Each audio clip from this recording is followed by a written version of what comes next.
fully align its orbital track to match that of the space stations, and that burn took place at 1:34 p.m. Pacific, 4:30 p.m. Eastern. More than an hour later, at 2:25 p.m. Pacific, 4:25 p.m. Central, Dragon executed the fourth maneuver known as the transfer burn, and this is where Dragon raised its apogee, or highest point of its orbit, to just 2.5 kilometers lower than the space station. And then Dragon rounded everything out with a final co-elliptic burn at 3:19 p.m. Pacific time, 5:19 p.m. Central time, to once again maintain a constant lower orbit than that of the space stations, this time just 2.5 kilometers below the orbiting laboratory. And this final burn was shorter than the rest, lasting just about 30 seconds. And now, as we enter the approach phase, SpaceX flight controllers, which you can see there on the left-hand side of your screen, will work in tandem with the NASA team in Houston, which is on the right-hand side of your screen, to maneuver Dragon Endurance to the proper attitude. They will initialize the navigation sensors used for the methodical approach to station. They'll also activate and test out a number of systems on Dragon, including the bidirectional communications with the station using the C2V2 system. Now, C2V2 stands for Common Communications for Visiting Vehicles. It basically sets up a data stream from Dragon to the station, giving another path for Dragon telemetry to come to the ground, and also providing an additional command capability to astronauts aboard the station. And that brings us to essentially where we are now. So looking a little bit ahead in our timeline, at approximately 7:35 p.m. Pacific time, 9:35 p.m. Central, Dragon's Draco thrusters will fire for the approach initiation burn. Now, this burn will take place when Dragon is about 2.5 kilometers below the space station and about 7 kilometers behind it and still catching up with the station. And the approach initiation burn will bring Dragon to a point about 400 meters or a quarter of a mile directly below the space station. A small burn after that, called the approach initiation mid-course burn, is planned for about 25 minutes later at 8:05 p.m. Pacific, 10:05 p.m. Central. And all of these maneuvers will also move Dragon inside one of two checkpoints around the station that requires a set of go and no-go polls from different control teams. This first checkpoint is called the approach ellipsoid, or as you might hear it called out over the nets, AE. And the approach ellipsoid is an imaginary shape measuring 4 kilometers by 2 kilometers by 2 kilometers, and it's essentially a large three-dimensional oval around the space station. Now, before controllers give Dragon permission to move inside the approach ellipsoid, the spacecraft will also be on what's known as a 24-hour safe trajectory. And all this means is that if for some reason the Dragon spacecraft should lose the ability to control itself, it would be at least 24 hours before the trajectory of those orbits would move Dragon inside the approach ellipsoid. And we're now about 2 minutes away from that approach initiation burn, so we will be standing by for that. But as we continue to move on, after Dragon arrives at the 400-meter below station point, that will be known as waypoint 0, and that will be the first checkpoint during our approach. And the vehicle can hold here at 400 meters, but if all of its systems check out, Dragon then can continue its approach to waypoint 1, and Dragon's move from waypoint 0 to waypoint 1 will swing it up and out in front of the station, arriving at a distance of approximately 220 meters. At this point, it will be on what we call the docking axis, which essentially means it is directly in front of the Node 24 docking port. And just before arriving at waypoint 0, the NASA and SpaceX teams will conduct another go-no-go poll for Dragon, this time to move inside the keep-out sphere, which is another checkpoint that consists of an imaginary sphere around station with a radius of 200 meters. Flight controllers use this to monitor all arriving and departing vehicles, and this is another chance to confirm all of the guidance, navigation, and control systems are working correctly on Dragon before moving closer to station. It carries a similar requirement on the orbital trajectory that if Dragon were to somehow lose control of its thrusters, it and the space station would be safe for 4 orbits, or about 6 hours, rather than the 24 hours required to enter the approach ellipsoid. And then once Dragon has approval to move inside of the keep-out sphere, it will move from waypoint 1 in toward waypoint 2, which is just 20 meters in front of the station. Once Dragon is 20 meters away at waypoint 2, the spacecraft will begin focusing on aligning its docking systems with the International Docking Adapter. Shortly after that, we should hear a call out for CHOP, which stands for Crew Hands Off Point, a little less than 30 seconds before docking, when Dragon is just a few meters from the docking port. And at that point, any abort would have to be done automatically by Dragon.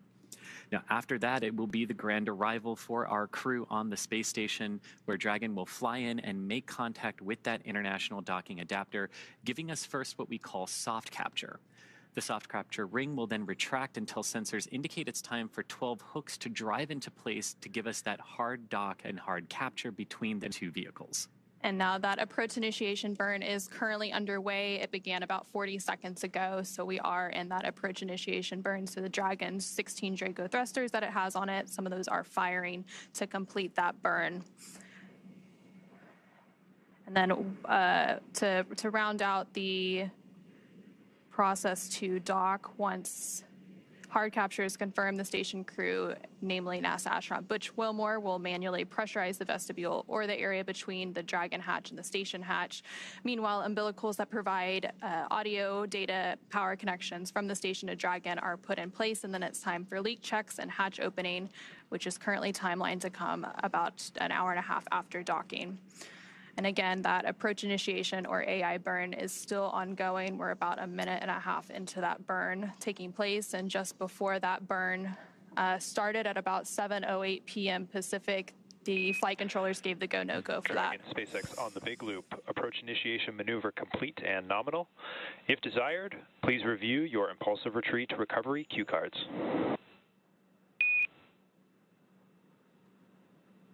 SpaceX Dragon, copy. And we heard their SpaceX controllers confirming a good approach initiation burn to the crew aboard Dragon, and a good confirmation from our Dragon crew. We also heard them talk a little bit about some of the manual cue cards that they can use, because as we said, before we get to that point of chop with the crew hands off, the crew can initiate an abort if needed. And so that AI burn that was completed was about a minute and a half long. Again, bringing Dragon closer into the space station. Dragon is now just over about 6 kilometers away from the International Space Station and continuing to make its final approach today. So as we continue in toward docking today, let's take a closer look at the Dragon spacecraft that's bringing... And Dragon SpaceX on Dragon to ground, you are go to initiate suit leak check procedure for decimal 011.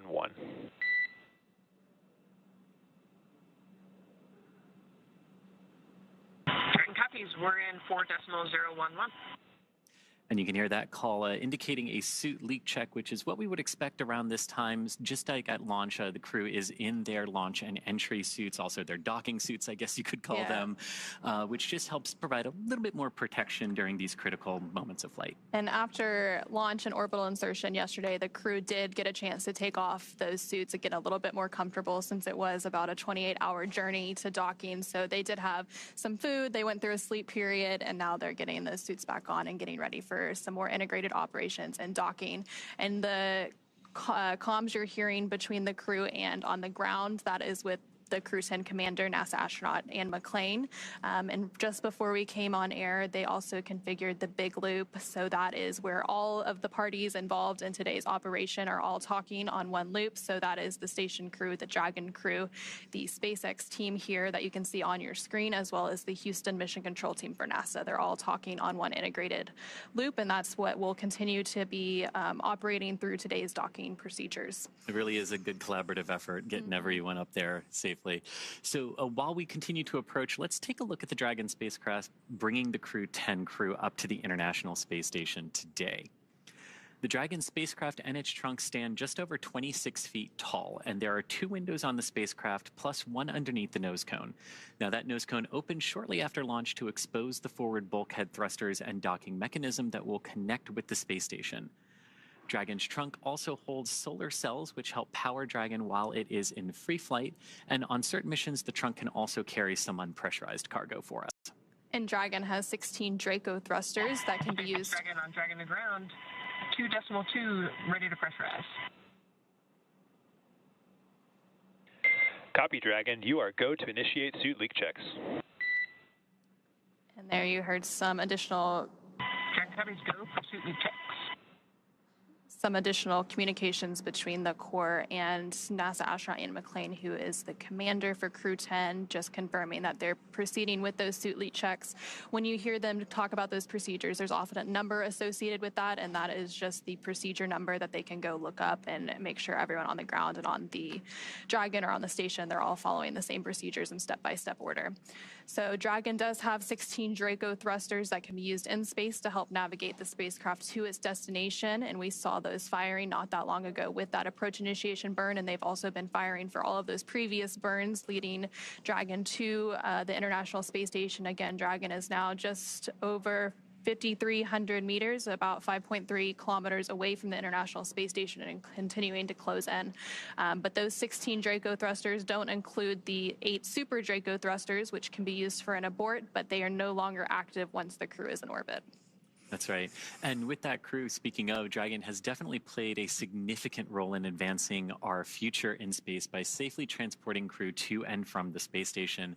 There are currently 4 Dragon spacecraft supporting human spaceflight missions to and from the station. Those include the Dragon Endeavour, Resilience, Endurance, and Freedom. Now, today's crew is flying aboard the Dragon spacecraft named Endurance, which has previously flown 3 crew rotation missions to the station, including Crew-3, Crew-5, and Crew-7. And overall, this is Dragon's 46th visit to the space station and its 14th human spaceflight mission to the orbiting laboratory, including those NASA Commercial Crew Program missions, as well as the private astronaut missions. So including Crew-10, SpaceX has flown 60 passengers since the Demo 2 mission in May 2020. And over the last 24 years, crews on board have also completed thousands of scientific and educational experiments, technology demonstrations, and Crew-10 will add to that. There's hundreds of experiments that they will be participating in. They themselves are basically an experiment through NASA's Human Research Program. A lot of data is captured on how humans react in space and all of the different body systems. And I know Remembers is actually part of the Human Research Program CIPHER experiment, which is a relatively new investigation that includes a suite of experiments on all of the human body systems, and it's a very integrated approach. So they will be contributing to that along with many others.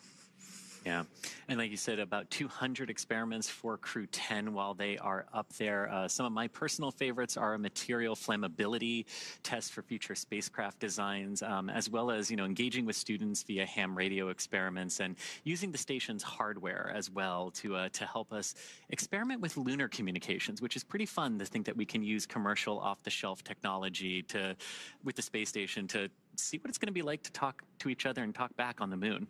SpaceX Dragon on Dragon the ground, 4 nominal suits. Copy, Dragon. We see the same. And that is a good call there that you just heard from the crew on board Dragon to the core. And confirm we're clear to... And Dragon, I did not copy your last word. Please repeat. Yeah, just confirm we're go to open visors at this time. Affirm, go to open visors. And you could hear that exchange between the crew on board Dragon Endurance and our core officer here at SpaceX Mission Control, core standing for the Crew Operations Resource Engineer, confirming good suit leak checks ahead of docking operations today, and the crew able to open their visors there and breathe Dragon's normal cabin air as they continue on into their approach today. Now, we were talking a little bit before that about the science experiments that they're going to be doing. So overall, more than 200 experiments for this crew across multiple disciplines, including life and physical sciences, advanced materials. I mean, really, it's kind of hard at this point with 24 years of continuous occupation of the space station to think of any facet of our life that the station and the science that it's enabled hasn't touched. And the International Space Station is actually going to approach a very important milestone later this year. It'll be the 25th anniversary of a continuous human presence, which is absolutely crazy to think about. So there's a lot of people under the age of 24, almost 25, that haven't lived a single day without the International Space Station having humans on board, which is an incredible milestone to think about. It really is. I remember the day the first crew launched, and it's amazing to be 25 years after that and never had a gap. And so during all of those 25 years, obviously science has been a huge part of it. And as I mentioned earlier, those astronauts often serve as test subjects themselves, submitting blood and other samples. And so NASA's astronaut Anne McClain, who's also the Crew-10 commander today, is participating in that CIPHER, or complement of integrated protocols for human exploration research investigation, which again is a suite of integrated physiological and psychological changes seen in space, which could provide valuable results for future deep space missions. Yeah, and one of those other experiments that I was talking about involves the use of the ISS's ham radio. And normally this is what's used for the astronauts to engage with students on the ground, help teach students, how to communicate when you have to manually hold the receiver and everything. But what's really cool about this technology too is it's going to be used during Crew-10's stay on the station to test hardware and software for navigation and communication on the moon, called NavCom by NASA. But this is really cool too because it's not only using the space station's antennas to test our ability to send timing commands and time-coded messages to basically help the GPS network. But there's also an experiment like this that just recently landed on the moon on Firefly's Blue Ghost mission. So really cool to see different ways that we're using different machines to test lunar technologies right here on Earth and in the sky above us. And Expedition 73, which will begin in April once, of course, the Soyuz rotation finishes. So it'll be about a month that the Crew-10 is part of Expedition 72 before that Expedition 73 begins. But during that expedition, they will conduct a material ignition and suppression test, or SOFI-MIST for short, testing material flammability and in microgravity. And this research could improve fire safety on future missions, contributing to models used to select materials for space facilities and helping to determine the best ways to extinguish fires in space. And so Dragon is now less than 4,000 meters away from the International Space Station, continuing to close in on its target, a little less than 4 kilometers.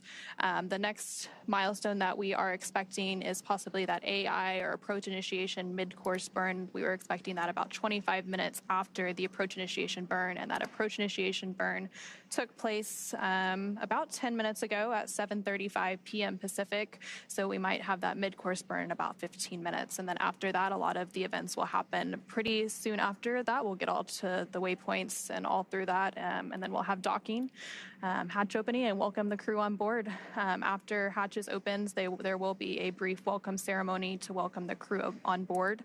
It will actually be joint welcome and farewell ceremony for Crew-9, since Crew-9 will be departing in just a few days from now and bringing an end to their mission and returning back to Earth as well. And with Crew-10's arrival on the space station, it will bring the total number of people living and working on that orbiting laboratory up to 11. There are 7 crew members currently on board. And as you mentioned earlier, part of those 11 crew members in that joint welcome farewell ceremony will be the Crew-9 cadre of NASA astronauts Nick Hague, Butch Wilmore, and Sonny Williams, alongside Roscosmos cosmonaut Alexander Gorbanov. Now, the Crew-9 astronauts will bring, this basically allows them to come home, right? Because we like to do direct handovers between our crews to help get familiarized with the International Space Station right when they get up there. So one of the things that they will be doing is helping the Crew-10 crew get up to speed on those emergency procedures on board the space station.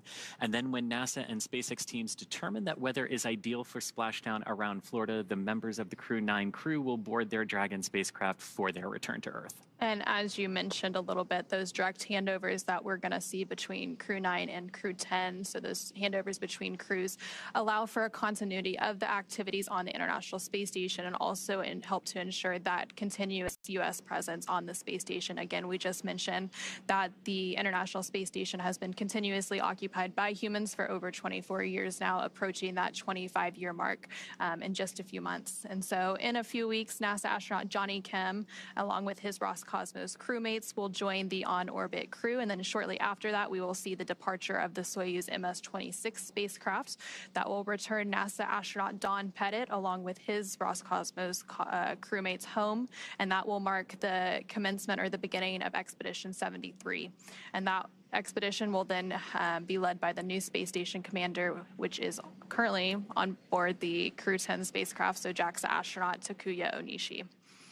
And as Dragon continues to approach the International Space Station, we can see from the tracker there on your screen that they are both flying over the southern portions of Africa right now, about to swing out over the Indian Ocean. And you know, like yesterday was, as we launched, it's all about speed, right? Dragon and Falcon 9 gaining that velocity to get into orbit with each other.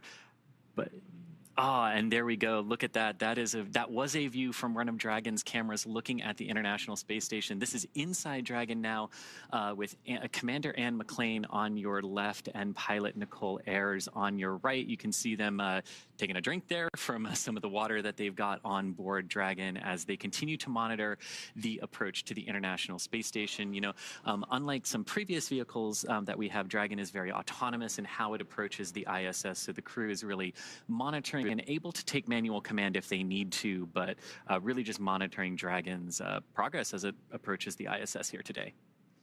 And there's that view. Anna, I love this.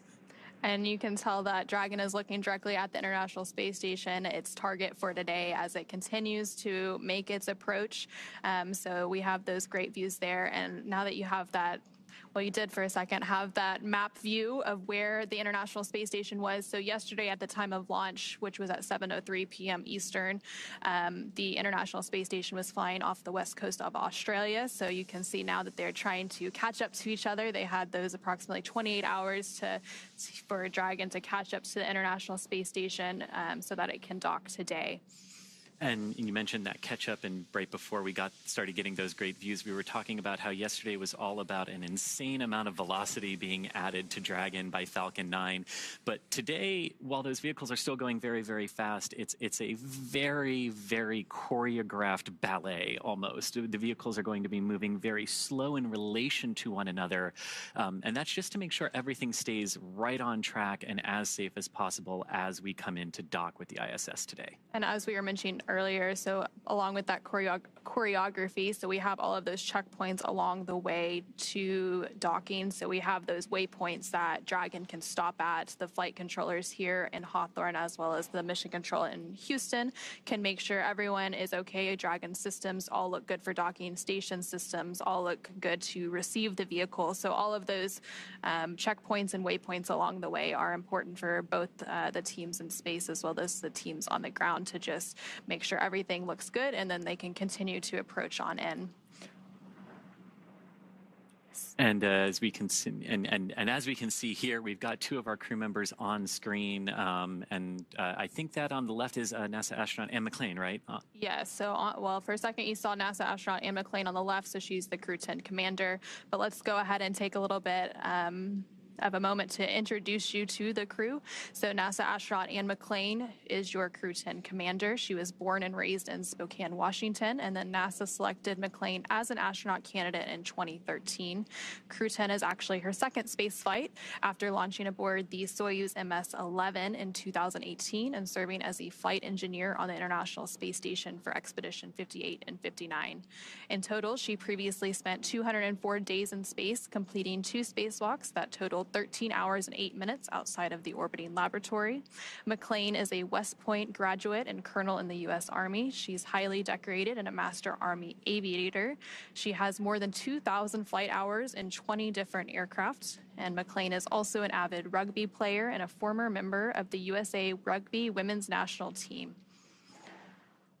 And I love, too, that she was actually on the space station when Dragon arrived for its Demo 1 mission. And joining her is pilot Nicole Ayers, a NASA astronaut. This is her first space flight. Nicole is a major in the U.S. Air Force and the first member of NASA's 2021 astronaut class. She is a graduate of the U.S. Air Force Academy in Colorado Springs, Colorado. And Ayers has served as an instructor pilot and mission commander in the T-38. The F-22 Raptor, leading multinational and multi-service missions worldwide. She has more than 1,400 total flight hours, including more than 200 in combat. Nicole also has a twin and was born in San Diego, California. And then this is the second mission to the International Space Station for JAXA, or Japan Aerospace Exploration Agency, astronaut Takuya Onishi. He previously launched aboard the Soyuz MS-01 mission in 2016 and spent 113 days in space as a flight engineer for expeditions 48 and 49. Onishi received a Bachelor of Engineering degree in Aeronautical and Space Engineering from the University of Tokyo, and then embarked on a career in aviation. He was selected as an astronaut candidate by JAXA in 2009, and during his stay on the space station, he became the first Japanese astronaut to capture the Cygnus spacecraft in space. And while he's not training, Onishi enjoys flying, playing the saxophone, movies, and hiking. And last but not least is mission specialist and Roscosmos cosmonaut Kirill Peskov. The Crew-10 mission is also Peskov's first trip to the International Space Station. Before his selection as a cosmonaut in 2018, he was a co-pilot on the Boeing 747 and 767 aircraft for airlines Nordwind and ICAR. Assigned as a test cosmonaut in 2020, he has additional experience in skydiving and zero-gravity training. And so between NASA astronauts Anne McClain, Nicole Ayers, JAXA astronaut Takuya Onishi, as well as Roscosmos cosmonaut Kirill Peskov, those are the cadre of 4 that make up Crew-10, who's currently approaching the International Space Station, again following that launch yesterday from NASA's Kennedy Space Center in Florida at 7:03 p.m. Eastern Time. So we recently did have that AI burn at around 7:35 p.m. Pacific. Coming up in about 7 minutes or so, we are expecting an AI mid-course burn. So that will be one of the final burns before we approach into the final stages of the docking process, and we reach that waypoint 0 expected about 20 minutes after that mid-course burn takes place. And as you can see here, these great views from the International Space Station, looking at the Japanese robotic arm, part of the Japan experiment module facility that's up there on board the space station, and gorgeous views of Earth underneath. Now, when Crew-10 arrives at the International Space Station, they will be joining the Expedition 72 crew. That is an expedition that's been in progress for a few months aboard the International Space Station. And then about a month or so after they arrive, a Soyuz crew rotation will take place from Roscosmos, bringing 3 new crew members up on that new Soyuz, and then the previous crew that departs on that Soyuz will mark the beginning of Expedition 73 on board the space station. Yeah, so when that Soyuz departs, NASA astronaut Don Pettit will return home, and then coming aboard a Soyuz to the International Space Station will be NASA astronaut Johnny Kim, along with their Roscosmos crewmates. And so again, we typically have those crew rotations take place about every 6 months or so, so they're long duration missions to the International Space Station. And there now on your screen, you're seeing a live view of just behind us, actually, the SpaceX mission control team in Hawthorne. So when we do hear those call-ups to Crew-10, those are typically coming from here with the core or the crew operations resource engineer.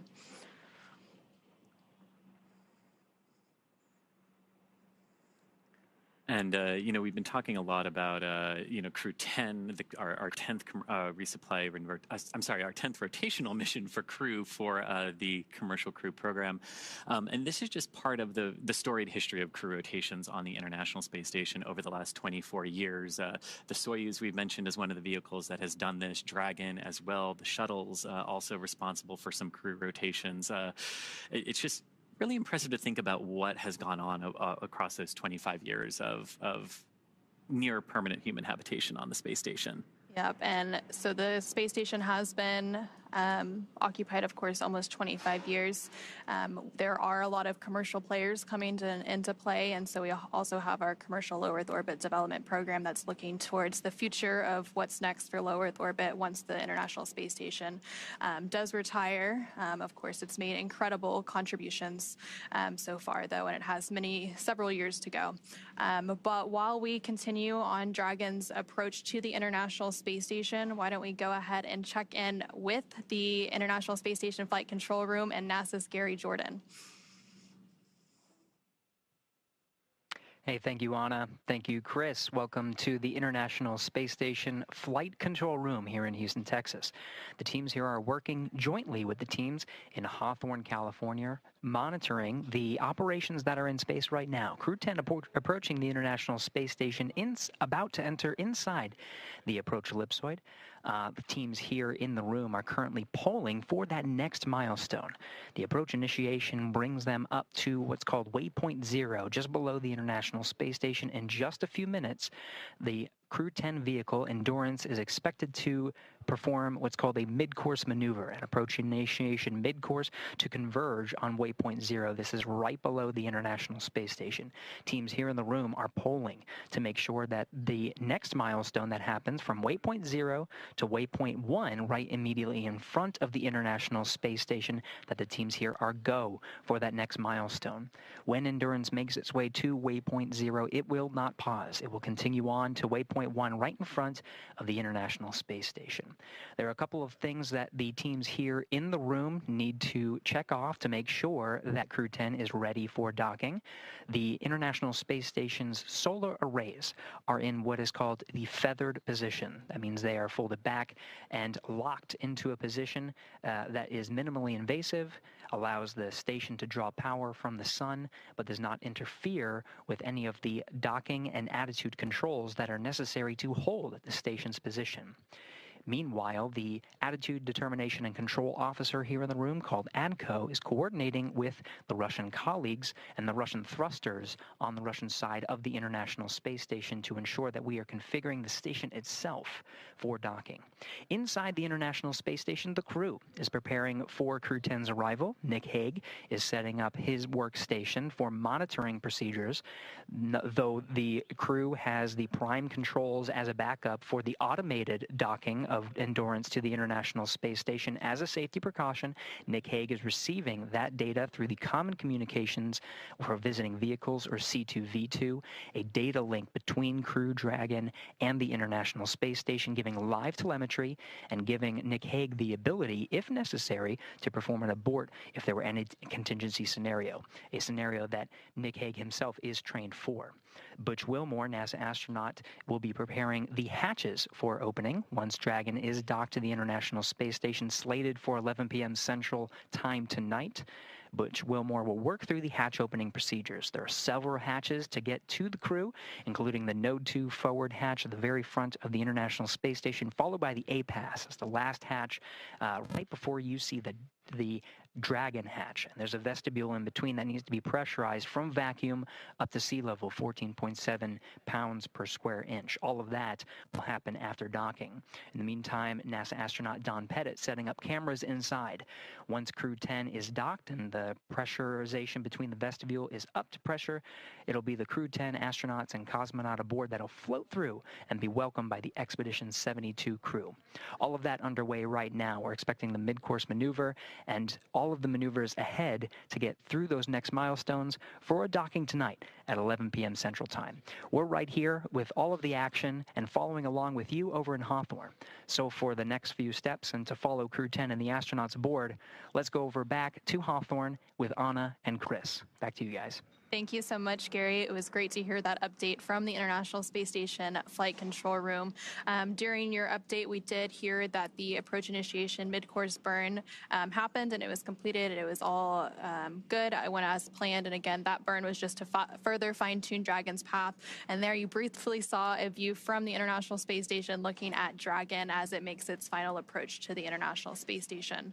So now coming up, once Dragon arrives at 400 meters below the station, it will be what is known as waypoint 0, and that will be our first checkpoint during our approach, and the vehicle can hold there at 400 meters, but if all of its systems check out, Dragon can then continue its approach to waypoint 1. And Dragon's move from waypoint 0 to waypoint 1 will swing it up and out in front of the station, arriving at a distance of approximately 220 meters. And at this point, it will be on what is known as the docking axis, which essentially means it is directly in front of the docking port. And the crew are headed to the forwardmost port of the station today, the Node 2 forward, which is the forward-facing port. And Dragon has docked to Node 2, also known as the Harmony module, for all of the crewed missions so far, because that is where both of the International Docking Adapters, or IDAs, are located. And then once Dragon is only 20 meters away from the space station at waypoint 2, the spacecraft begins focusing on that final alignment of its docking systems with the International Docking Adapter. Shortly after that, we are likely going to hear a call out that says CHOP, which stands for the Dragon SpaceX on the big loop, mid-course maneuver complete. Trajectory has converged on waypoint 0.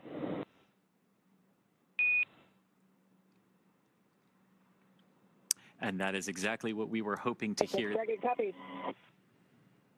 Exactly what we were hoping to hear there, that mid-course correction burn, nudging Dragon back onto the proper trajectory to intercept waypoint 0, which is that 400 meters below the International Space Station. Now, going a little bit ahead in our process, when we're about ready to dock with the International Space Station, one of the final things we're going to hear is what's called CHOP, crew hands-off point, a little less than 30 seconds prior to docking.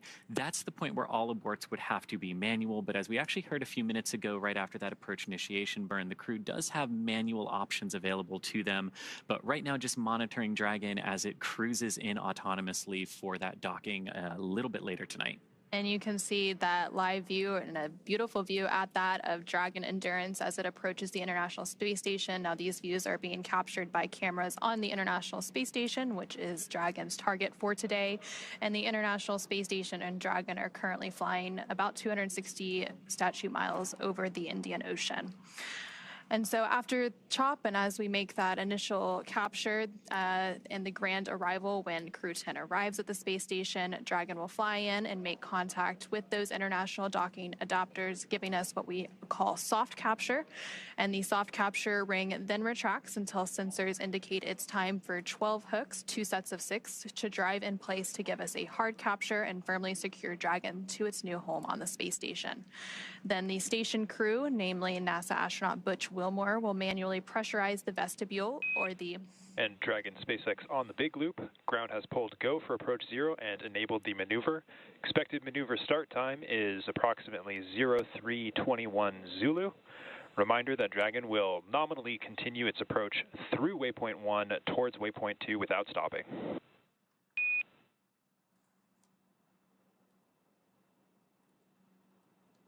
Dragon copies and go for approach 0.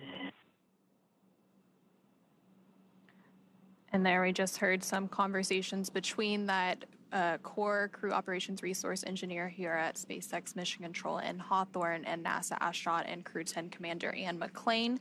They were talking about approaching waypoint 0. They had that go, no-go poll. Again, those are joint polls between the SpaceX team in Hawthorne as well as NASA's team in Houston, just to verify that all systems on Dragon, all systems on the space station look good and they can proceed past that waypoint 0 that we were just talking about. And so once we do have that docking and we have that hard capture, they will begin the pressurization process of the vestibule, and that is the area between the Dragon hatch and the station hatch that was previously exposed to the vacuum of space, and then umbilicals that provide power, audio, and data connections from station to Dragon are put in place, and then there will be a series of leak checks before the hatches are finally open, welcoming Crew-10 aboard the International Space Station as part of Expedition 72. And that hatch opening is slated to take place about an hour and a half or so after we get that docking later today.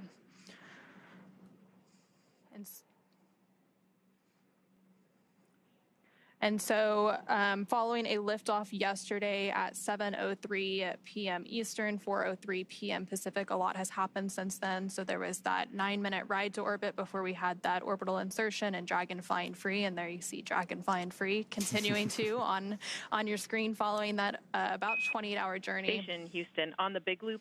Expect to start monitoring Dragon in approximately 35 minutes.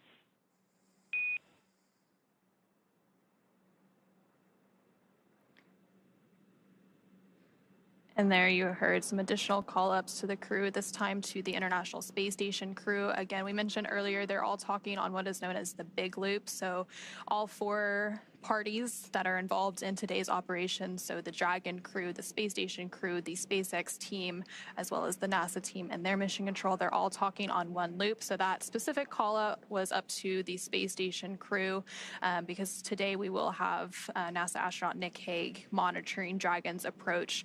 And so they were just saying that there's about 35 minutes before that monitoring will begin taking place by NASA astronaut Nick Hague. And we've talked, that's part of what we've talked about that cooperative element of the docking sequence. While Dragon can do this autonomously, there's folks here at SpaceX Mission Control in the ISS Flight Control Room and on board the ISS, making sure that, just monitoring, again, making sure everything is going as we want it to today. And you can see there Dragon kind of exiting off the top of your screen. The camera will pick it up again there as Dragon goes over Earth there. You can see its nose cone opened up and that you can see the forward docking adapter there, which is what is aimed at camera right now. And that nose cone was over that docking apparatus during liftoff to help protect it from the aerodynamic forces and some of that heating that Dragon experiences as it heads uphill into space.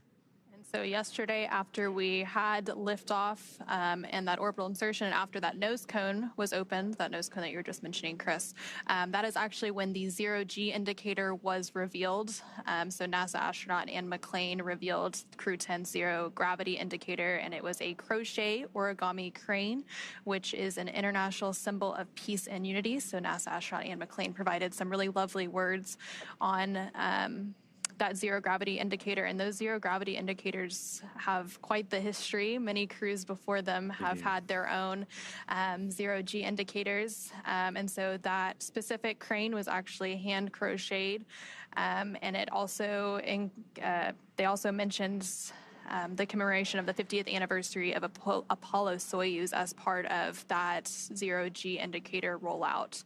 That's right, 50 years this year. So a lot of milestones this year in the space world: 50 years of Apollo-Soyuz, 25 years of International Space Station continuous human presence. There's a lot that's happened and a lot to look forward to, especially with all of the commercial space activity going on so far this year and into the future. That's true, and SpaceX right in there with you. Crew-10 actually lifting off on the 23rd anniversary of SpaceX's founding. As well. And that zero-G indicator, too, one thing I really liked about it is its name was Drug, which was the Russian name for friend. And as Commander Anne McClain said, it is a nod to the unique and deep cultural traditions from which each of us come. So noting the very international nature of this crew. And so some of the previous indicators, so Crew-9, who is obviously currently on board the International Space Station, their indicator was actually a plush baby falcon named Aurora. So it previously flew on 2 Russian Soyuz capsules, including the flight that resulted in an emergency abort that NASA astronaut Nick Hague was actually a part of. And so Nick Hague is now going to be monitoring today's approach, and he will also return home after that handover period with Crew-9 back to Earth. And, you know, as we're talking about zero-G indicators, I got to say my favorite is the little plushy Earth that went up on the Demo 1 mission. You know, we talked a little bit earlier, Anne McClain was on the space station when Dragon arrived for its uncrewed Demo 1 test flight, that paved the way for all of these crew rotation flights for NASA and for Axiom Space as well. And that little plushy Earth, oh man, I smiled a lot looking at Anne's smile when she saw that sitting inside the Dragon capsule. And then you can see Anne there on the right-hand box. Anne is on the left-hand side working on that tablet right now. Now a view of the International Space Station. So this is cool. You've got the ISS looking down at Dragon on your left, and you've got Dragon looking up at the ISS on your right. I mean, the views don't get much better than that, except for maybe the 4 people who are in Dragon. And so the International Space Station and Dragon are currently flying just off the coast of Australia, again, as they make that, or as Dragon makes its final approach to the International Space Station. So Dragon is currently about 560 meters away from the International Space Station and continuing to close in. Again, we recently did have that go past that waypoint 0. So next up will be that waypoint 1 that we expect in just a few minutes.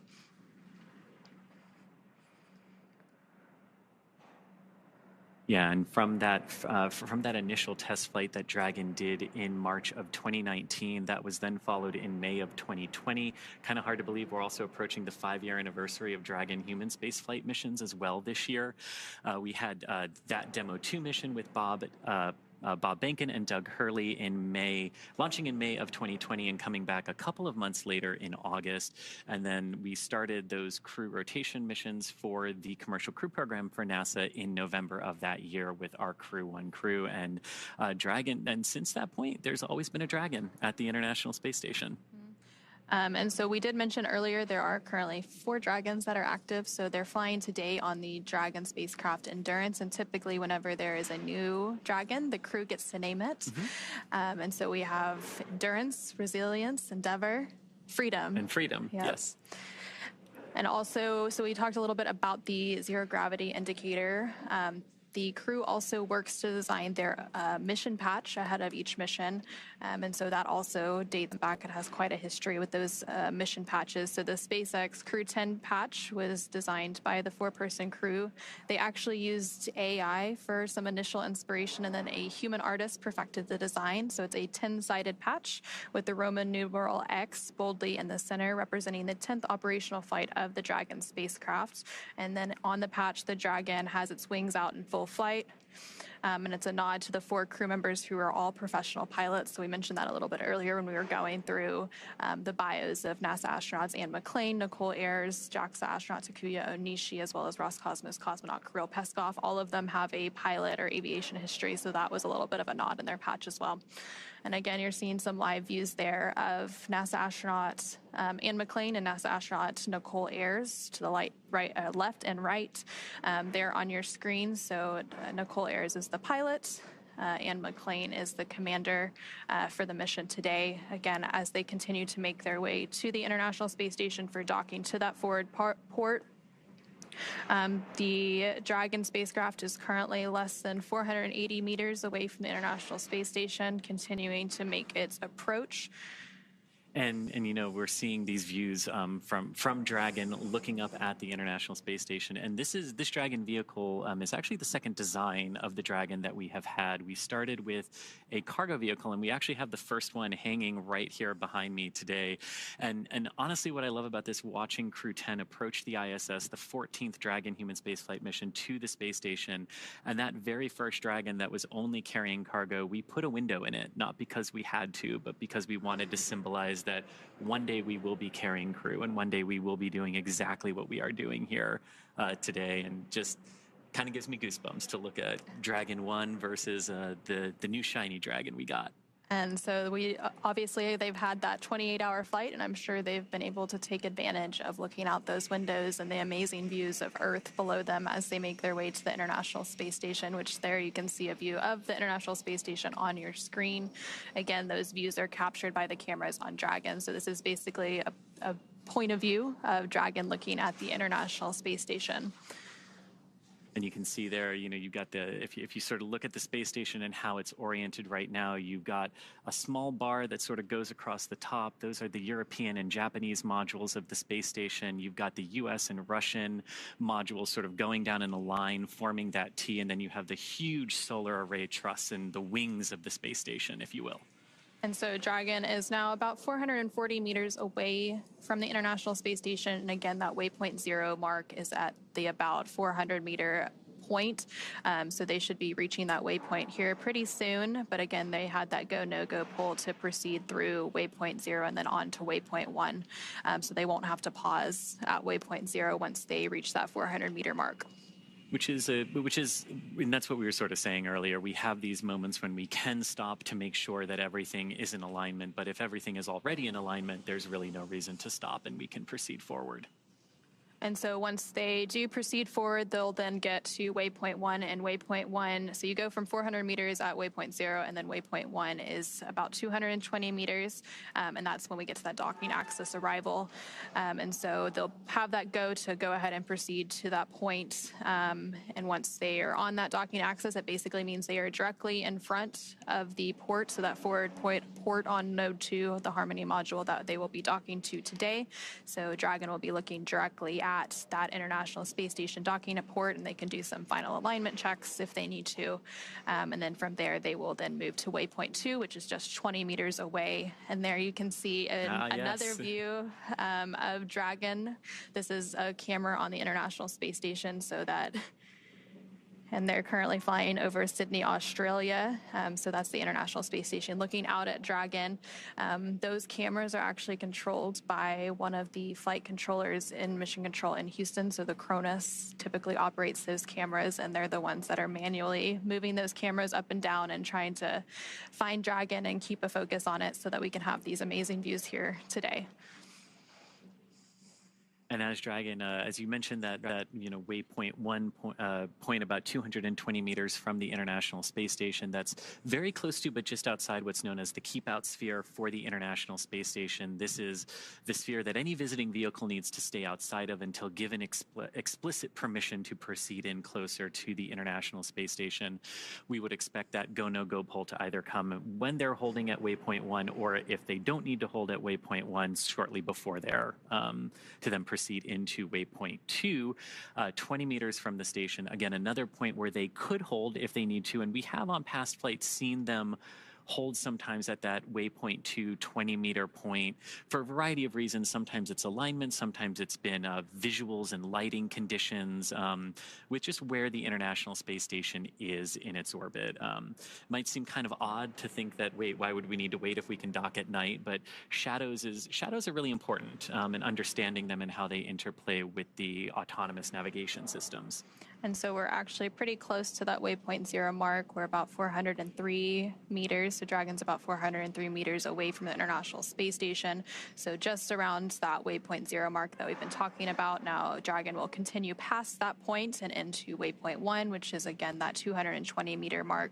So it really is just a choreography that it follows throughout its final approach and docking today.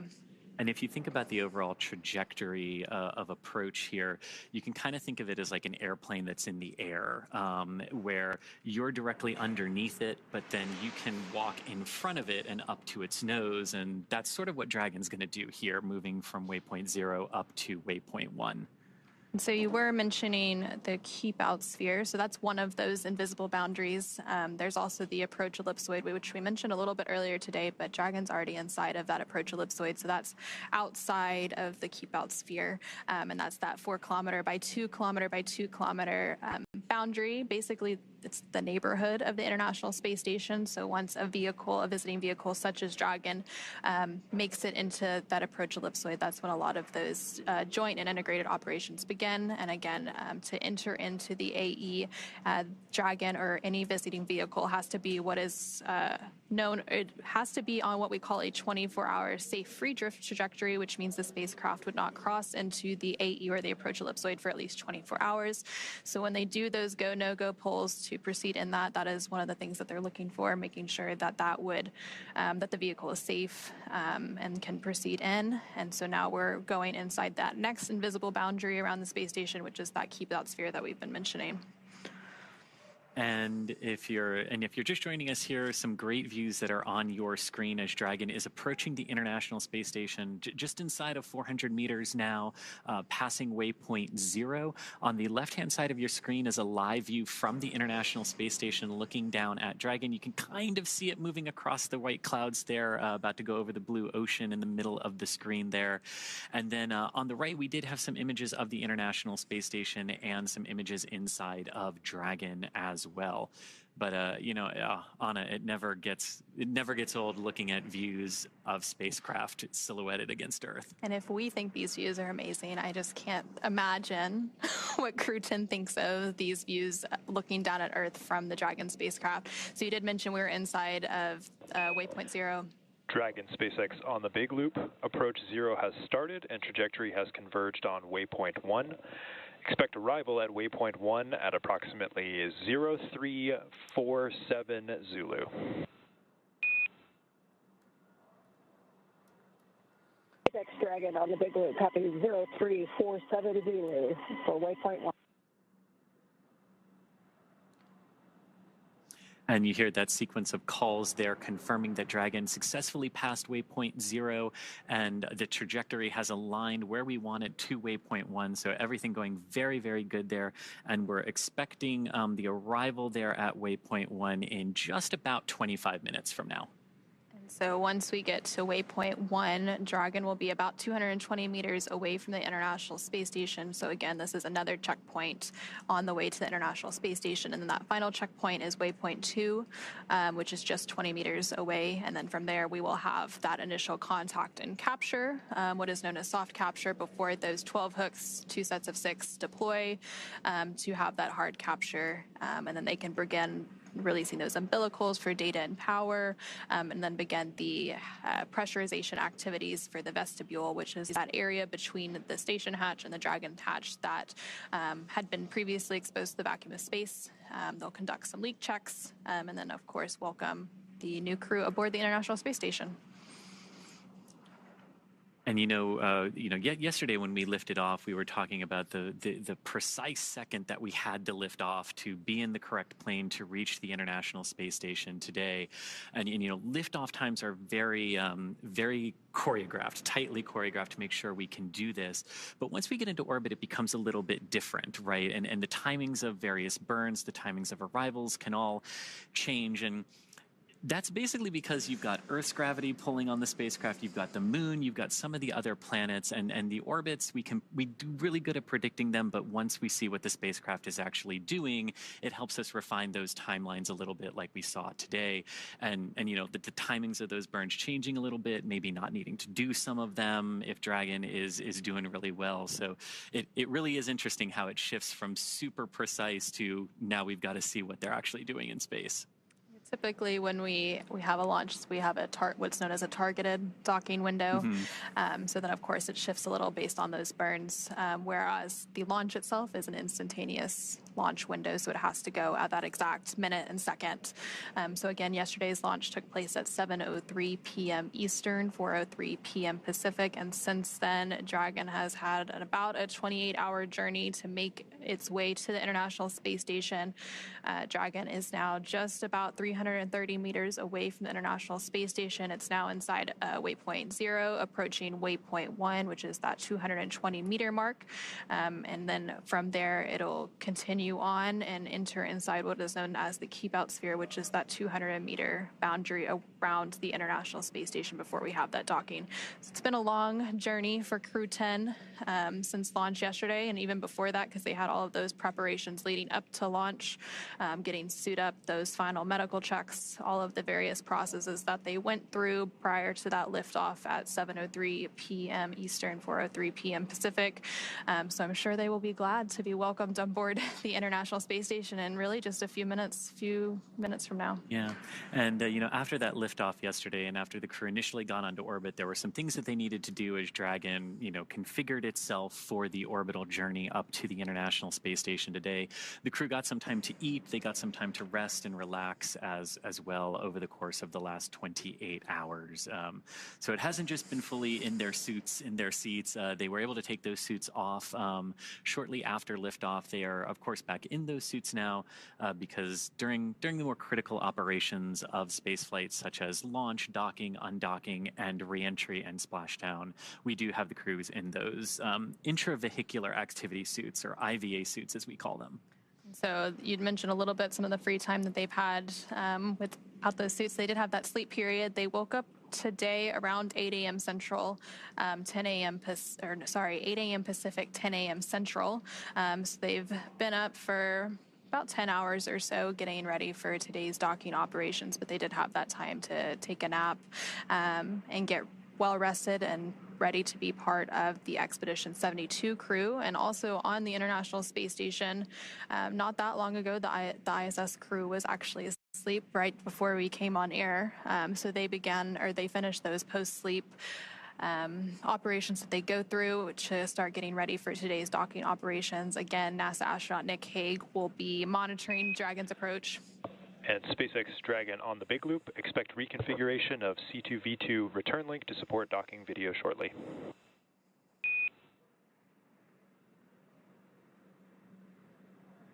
SpaceX Dragon, copy.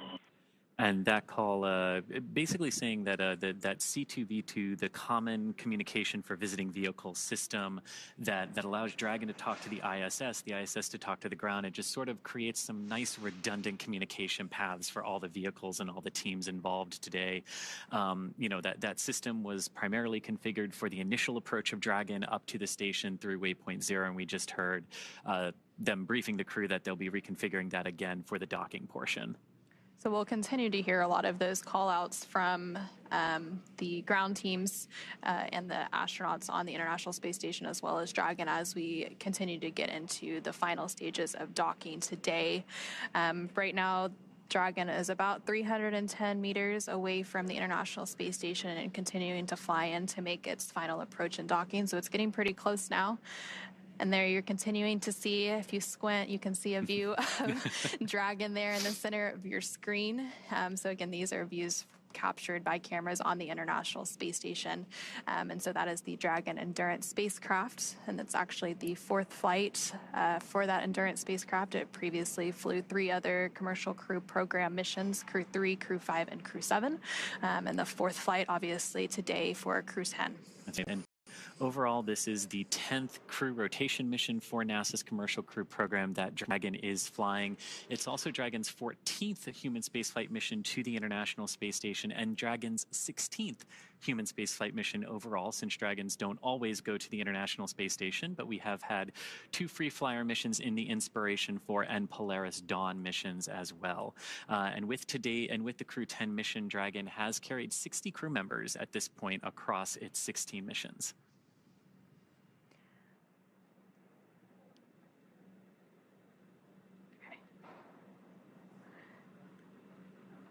And so, yeah, Dragon has had 10 rotational missions, so that continues to be part of NASA's Commercial Crew Program.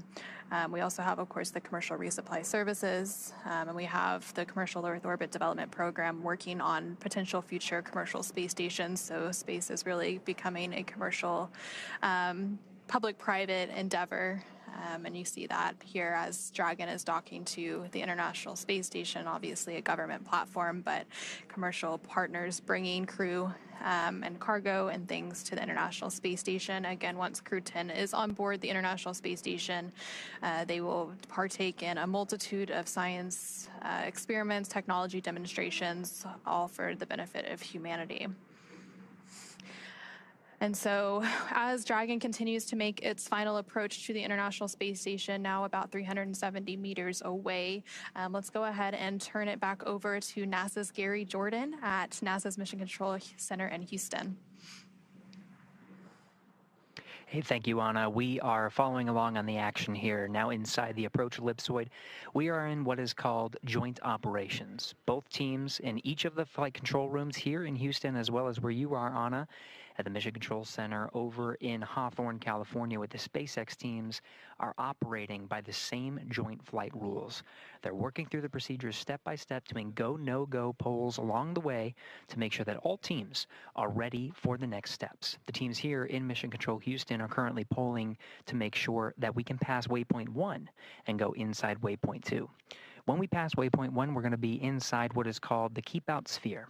Now, when we cross that boundary, there are a new set of flight rules to abide by and a new set of conditions to make sure that the crew can proceed all the way to docking, currently scheduled again for tonight at 11 p.m. Central Time, 9 p.m. Pacific. So the station is continuing to prepare for the crew's arrival. As I mentioned before, the station's solar arrays are feathered. We did configure the station itself to be in the docking attitude, and teams here are working through the C2V2 system, the common communication for visiting vehicles, power cycling that and make sure that data is flowing between the 2 spacecraft, the International Space Station and Crew-10 Endurance, and that the Crew-10, when it's on the docking axis right in front of the International Space Station going in towards the forward port, has a perfect view of the docking ring, of the docking port, the International Docking Adapter. And as it closes its way in, has all the data Dragon is transmitting docking camera video. Please confirm video and data updating in the Dragon docking monitor.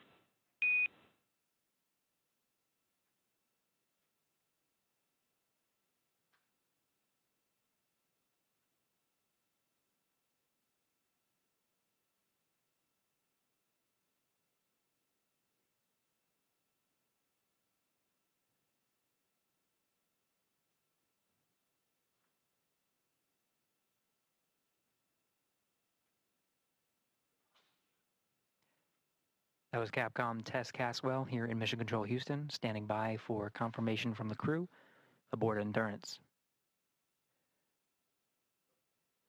This was the troubleshooting issue I was addressing with the Common Communications for Visiting Vehicles, power cycling that system to make sure that they could have that video once they get on the station's docking axis.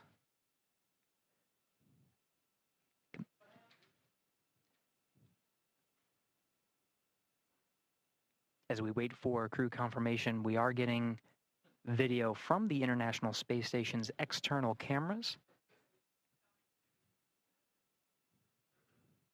And Houston Station on the big loop, I can confirm I have good centerline camera. Station looks beautiful. Houston copies.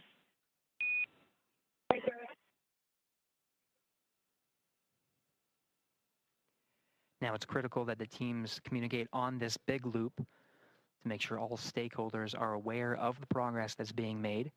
That's cycling to enable Nick Hague, who's aboard the International Space Station. He's got a display in front of him monitoring the docking operations and receiving data from Dragon itself into the International Space Station. This is a safeguard. Dragon's rendezvous and docking to the International Space Station is a fully automated process. However, Hague does have an ability to execute commands if necessary, but really only there for monitoring. So that C2V2 power cycling allows him to have the view from Dragon itself as it moves up towards the docking axis, which you're seeing now on your screen from the external cameras aboard the International Space Station.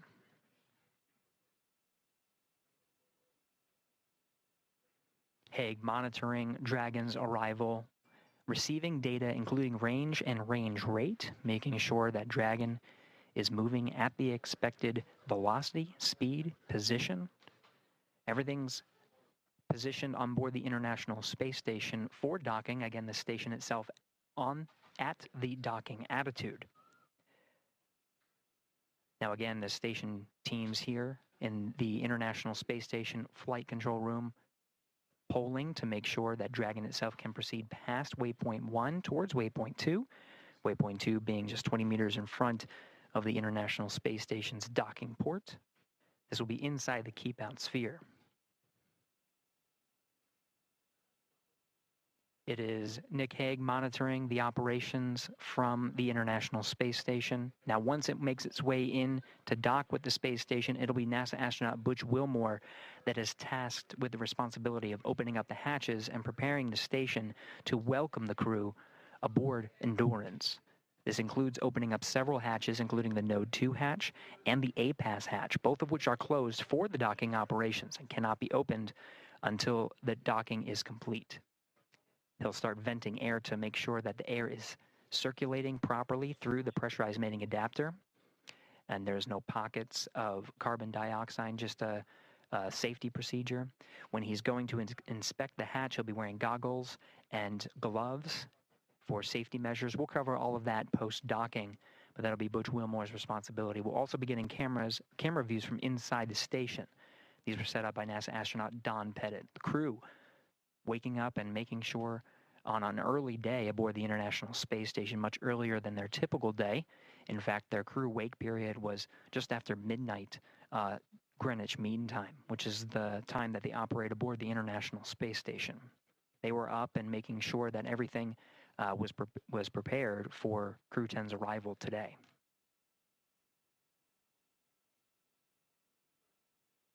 Now we're making our way up the docking axis, beautiful views as Endurance makes its way above the horizon of the Earth. Again, it's making its way towards the docking axis. This is immediately in front of the International Space Station.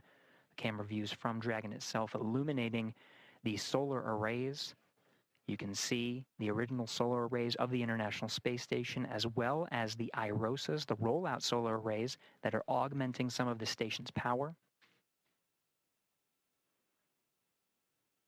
This as part of a process to continue the science done aboard the International Space Station, which is, of course, the mission of the astronauts and cosmonaut aboard Crew-10.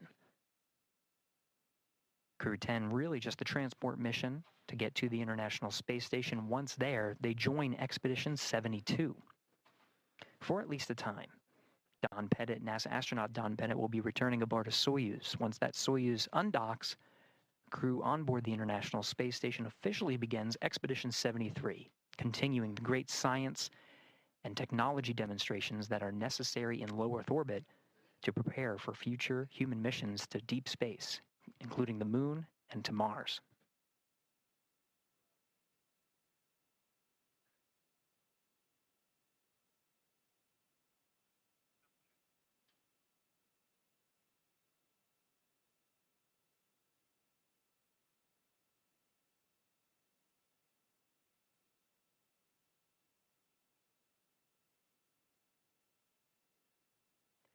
Camera views from inside Dragon Endurance showing displays that show some of the trajectory that is necessary to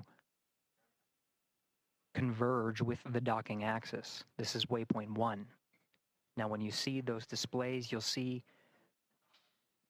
the trajectory curve out, the spacecraft itself calculating breakout maneuvers that are necessary as it makes its way along the planned set of procedures and approach maneuvers.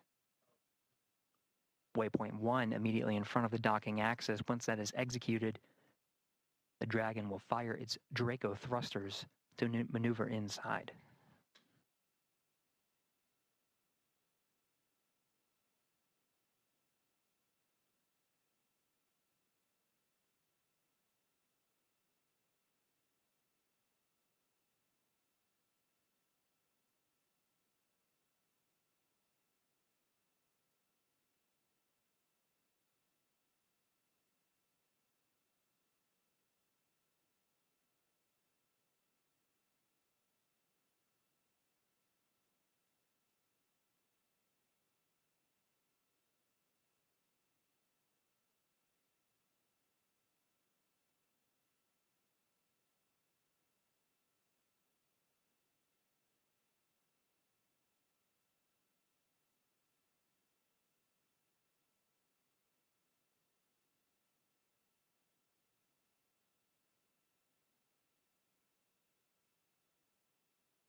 We're inside 6 minutes from the planned arrival of Waypoint 1, continuing to get these fantastic views provided from the International Space Station, as well as from inside Dragon itself.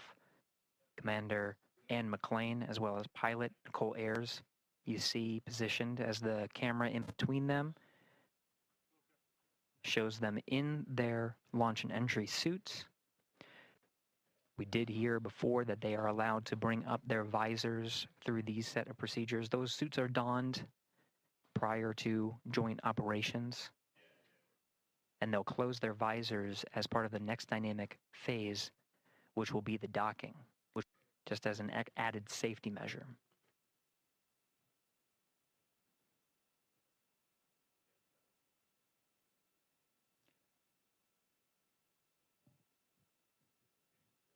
Endurance less than 300 meters from the International Space Station, being illuminated by an orbital sunset right now.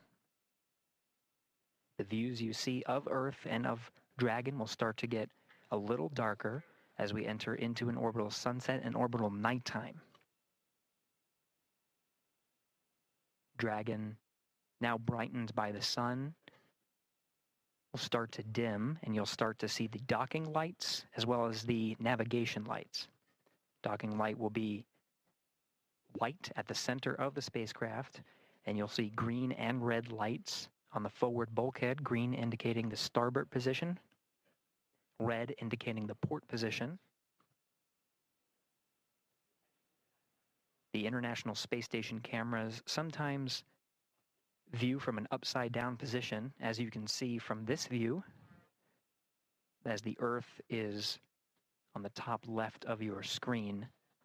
So the port and starboard navigation light positions will be reversed, but it's because the camera is sort of upside down from the position of Earth.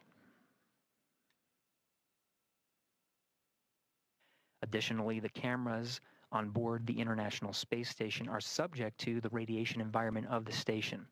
Now, the station itself does receive a certain amount of radiation, but also a certain amount of protection from the Earth's atmosphere. As we are in low Earth orbit, 250 miles from the Earth is not terribly far. There's still a decent amount of protection, but there is a higher radiation environment.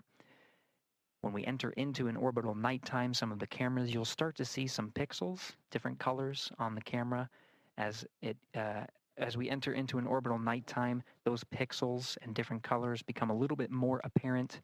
Those are from the radiation environment, the radiation damaging the pixels inside the cameras themselves.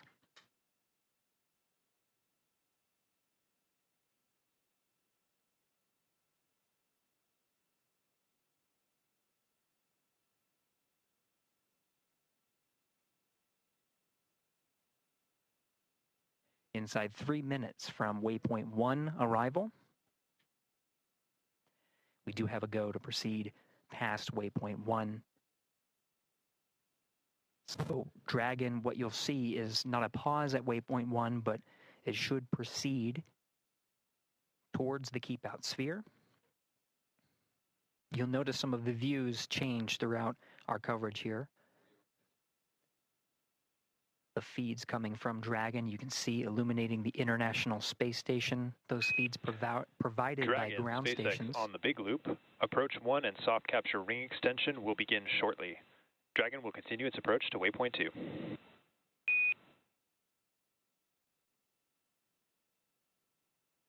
SpaceX, Dragon, copy all.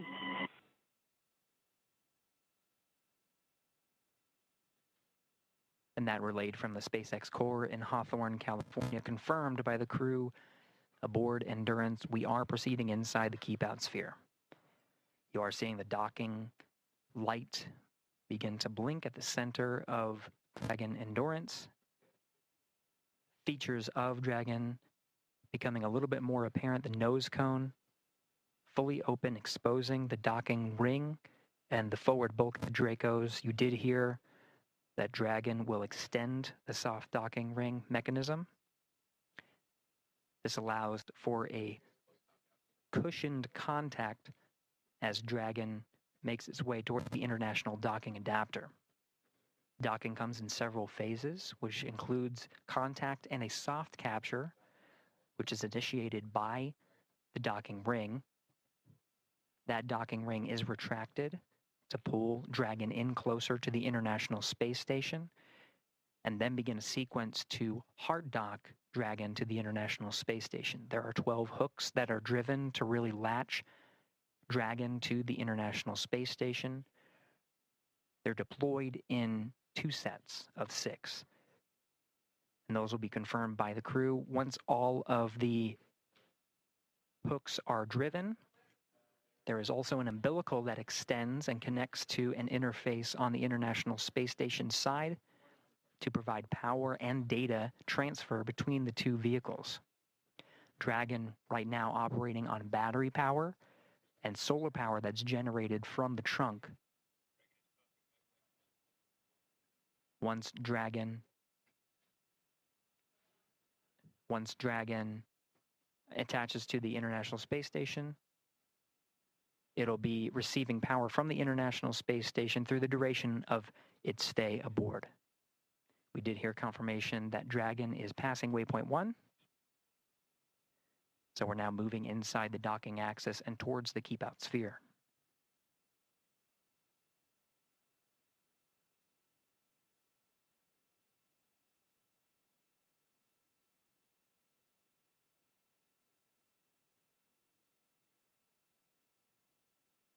Now passing waypoint 1, Dragon Endurance heading towards the International Space Station. We're following along from here inside Mission Control Houston, working jointly with the teams in Hawthorne, California, to take us through the next series of steps, including crossing the keep out sphere and heading towards waypoint 2.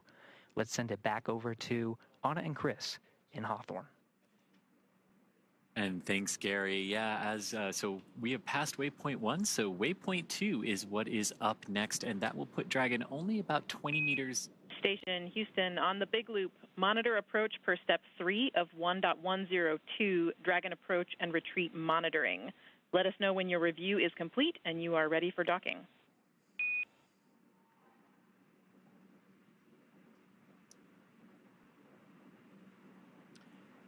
You heard that. Station copies on the Big Loop, step 3, and I can confirm that the review is complete and we're ready for docking. So that call there between the ISS flight control room and the crew on board the International Space Station. Houston copies. At waypoint 2, Dragon will hold for approximately 5 minutes. And you heard that call there indicating that the ISS Thanks for the heads up. and the crew there are now ready for Dragon's docking to the forward docking adapter of the Harmony module of the International Space Station. Dragon approaching waypoint 2, which is the point about 20 meters from the International Space Station's forward docking adapter. And as we did just hear there, we are expecting Dragon to hold for about 5 minutes once it reaches that point.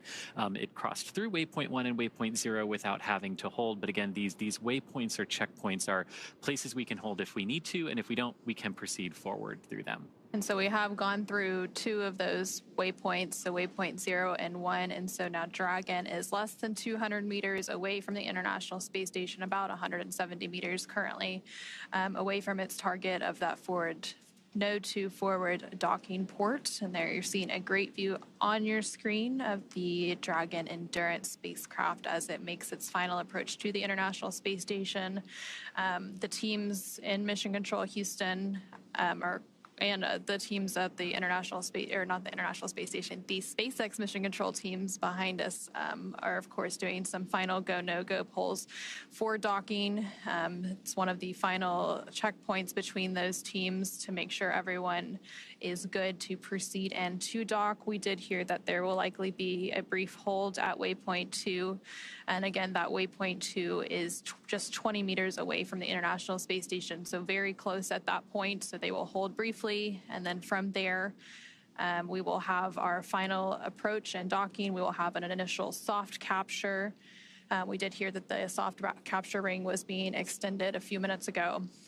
And then from there, they will begin to deploy those hooks, 2 sets of 6 for a total of 12 hooks to get that hard capture. And during that final hold, that again, we're expecting around the waypoint 2 mark, which is 20 meters away from the space station. During that final hold, they can possibly wait for better lighting conditions. So the space station does have exterior lights and Dragon can dock in the dark. But of course, we go through an orbit every 90 minutes. So there's a sunrise and sunset every 45 minutes. So if they need to wait for a little bit of improvement in the lighting conditions, they can use that waypoint 2 hold opportunity to wait for things like that, ensure final alignment, ensure everyone is good to go for that final approach and docking. And as we could see right there, right before we switch to the inside view there, that's a great view on the outside. You can see that we're passing into an orbital sunset here, so approaching orbital night. And you can see how that lighting is very different on board the International Space Station. But what I love about that view, too, is you can see the forward navigation strobe light from Dragon illuminating the forward element of the International Space Station where it will be docking just a few minutes from now. But of course, approaching waypoint 20. This is a view now from the International Space Station looking at Dragon. You can see the white navigation light indicating the center of the docking alignment axis there. And the green light that you see is the starboard navigation light. So just helping the folks on the International Space Station keep track of Dragon's orientation there. And the red one that just came into view is for the port side orientation. And I really love this too as we get into orbital night as we're approaching the space station, because we're probably going to see Dragon's Draco thrusters pulsing, and that's always a sight to behold in orbital night. And so Dragon and the International Space Station. Soft capture ring extension complete.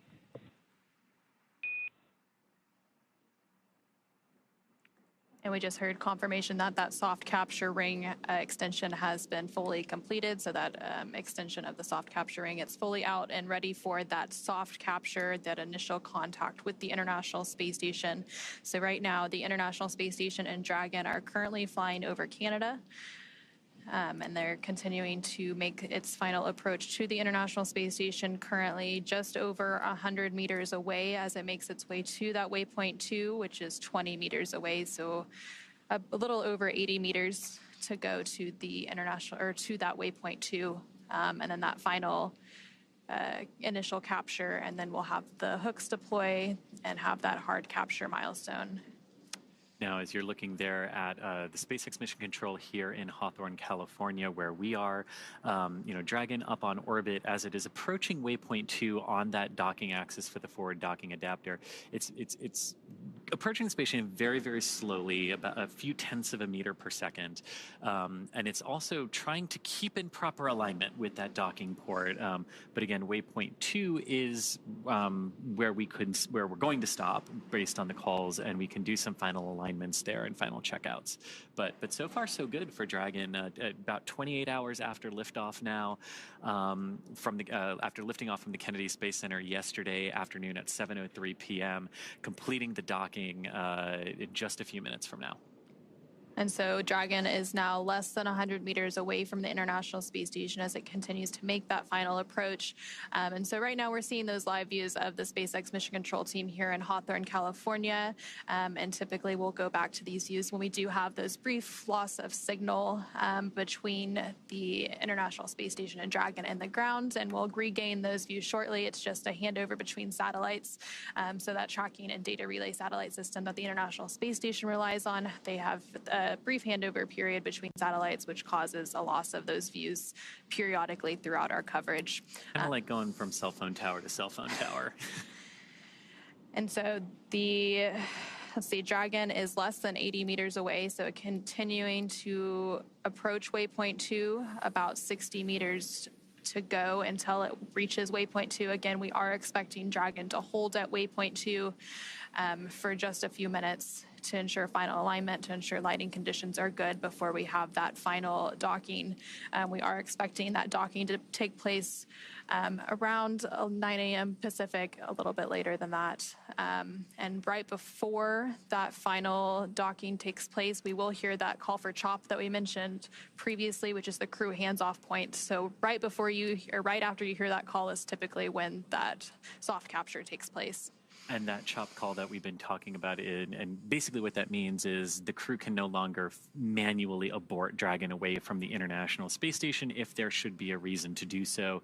It would all be based on Dragon's automation at that point. Everything going very well for Dragon as it continues to approach the space station. The crew monitoring the automated approach for the vehicle, as well as any escape options they might have to do, but again, not expecting to have to use those. Station Houston, on the big loop, the no exercise constraint for docking begins now. Station copies. And so you did just hear a call up from the CAPCOM, or capsule communicator at Mission Control in Houston, to the crew on the International Space Station, mentioning that the exercise constraint has started. So typically we have visiting vehicles such as Dragon arriving and departing the International Space Station. There are constraints on crew exercise, and that's basically to prevent additional loads from being imparted on the station during these dynamic operations. And I love this sort of night vision-esque view here from Dragon looking at the International Space Station. So this is a view from the Dragon Endurance carrying the Crew-10 crew. The forward docking port there is in the center of your screen, sort of being illuminated every few seconds by that light from Dragon. And what I love about this is you can see the Crew-9 Dragon directly above that docking port. And of course, Crew-9 going to be coming home after a brief handover period with the Crew-10 crew. And then inside of Dragon Endurance here, you have Commander Ann McLean on the left-hand side of your screen, pilot Nicole Ayers on the right. Next to Nicole is Roscosmos cosmonaut Kirill Peskov, and on Ann's left is JAXA, or Japanese Aerospace Exploration Agency astronaut Takuya Onishi. Ann and Takuya are returning to the International Space Station for their second long-duration missions, and Nicole and Kirill are on their first missions to space. So it's getting pretty real for The 4 crew members that make up Crew-10, right now they are just under 25 meters away from the International Space Station, so just outside of that waypoint 2, which is that point at which Dragon will hold for a few minutes. On the big loop, you see you're approaching waypoint 2. Crew visors are closed. Copy. Crew-10 visors are closed. We did just hear that confirmation that the crew is approaching waypoint 2, so they see that on those screens in front of them. They see the distance, and they are able to monitor that approach as well.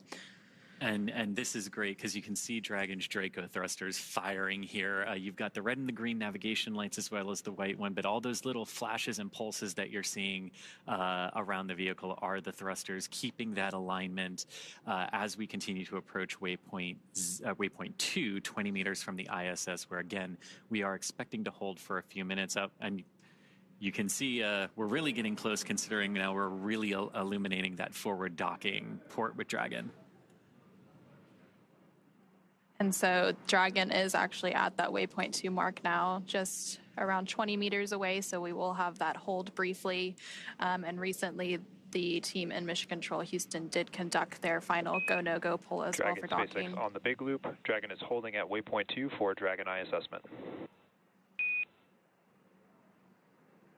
You hear that confirmation. Dragon, copy.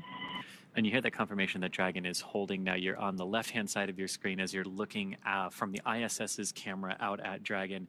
Even though we've said Dragon is holding, you're still going to see some of those thruster pulses because holding in space is not like just stopping your car that holds the same position. And Dragon SpaceX on the big loop.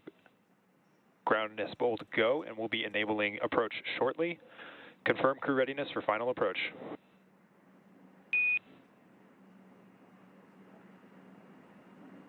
SpaceX Dragon, Crew-10 is ready for final approach.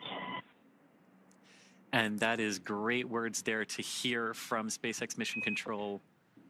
Resume has been commanded. Reminder, once Dragon is inside the crew hands-off point, retreat and breakout are not permitted. Copy. And Anna, here we go. So we did just hear that they have the go to resume final approach, so that we had that brief hold completed at waypoint 2, which was just 20 meters away from the International Space Station. So Dragon will now resume its final approach and finish its fly into the International Space Station's Node 2 forward docking port. And we heard Dragon is in approach 2. Your good confirmation of Dragon in that approach 2 mode, meaning it has passed waypoint 2 and is coming into the station. Again, you can see Station Houston on the big loop. Dragon is on final approach and is go for docking. Monitor per steps 5 and 6 in 1.102 Dragon approach and retreat monitoring. Station copy. and that was the call from the International Space Station Flight Control Room to the crew on the ISS. Again, just everyone confirming, making sure everyone's on the same page, as Dragon is now very close to docking with the International Space Station here today. And so Dragon is now just 17 meters away from the International Space Station and continuing to close in on its target. Coming up here shortly, we will likely hear that call out for CHOP, which stands for Crew Hands Off Point. That typically takes place less than 30 seconds before docking. So as soon as you hear that, you know that that docking will take place very soon after. And then at that point, when we hear the CHOP call out, any aborts will have to be done automatically by Dragon. And so also on the International Space Station, we have NASA astronaut Nick Hague monitoring this final approach. And then once Dragon is docked, NASA astronaut Butch Wilmore will walk through those hatch preparation and opening steps to welcome the crew on board. And Dragon is now less than 14 meters away from the International Space Station and continuing that final approach. These very delicate series of maneuvers now. Dragon approaching very, very slowly relative to the International Space Station. Again, we talked earlier that launch is all about accelerating the vehicles to orbital velocity, and even though both Dragon and the ISS are traveling at about 17,500 miles per hour or 27,500 kilometers per hour, they are moving very, very slow, like 1/10 of a meter per second in relation to each other right now. Dragon now at about 10 meters away from the International Space Station. We're standing by for that call out for CHOP here shortly. SpaceX Dragon, 10 meters. Copy, 10. And again, you're looking at the forward docking port of the International Space Station, which is mounted to the Harmony or Node 2 module of the space station. The Crew-9 Dragon, which has been there since September, is also attached to a docking port on this module, and that Dragon is actually just off the top of your screen there as Crew-10's Dragon comes in for docking in just a few moments.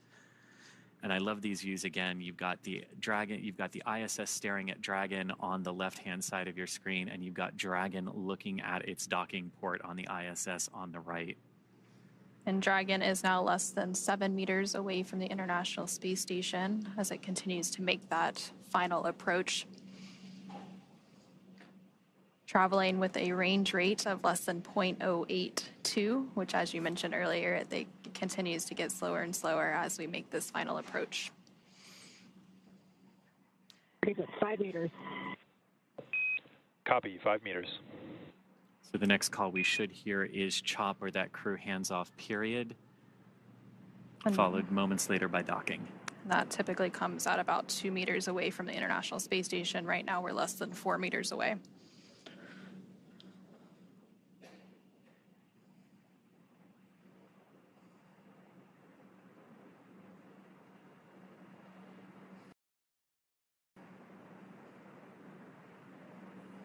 Less than 3 meters away. 2 meters. Please hands off. Copy, hands off. There is the CHOP call. Standing by for initial contact of Dragon to the International Space Station.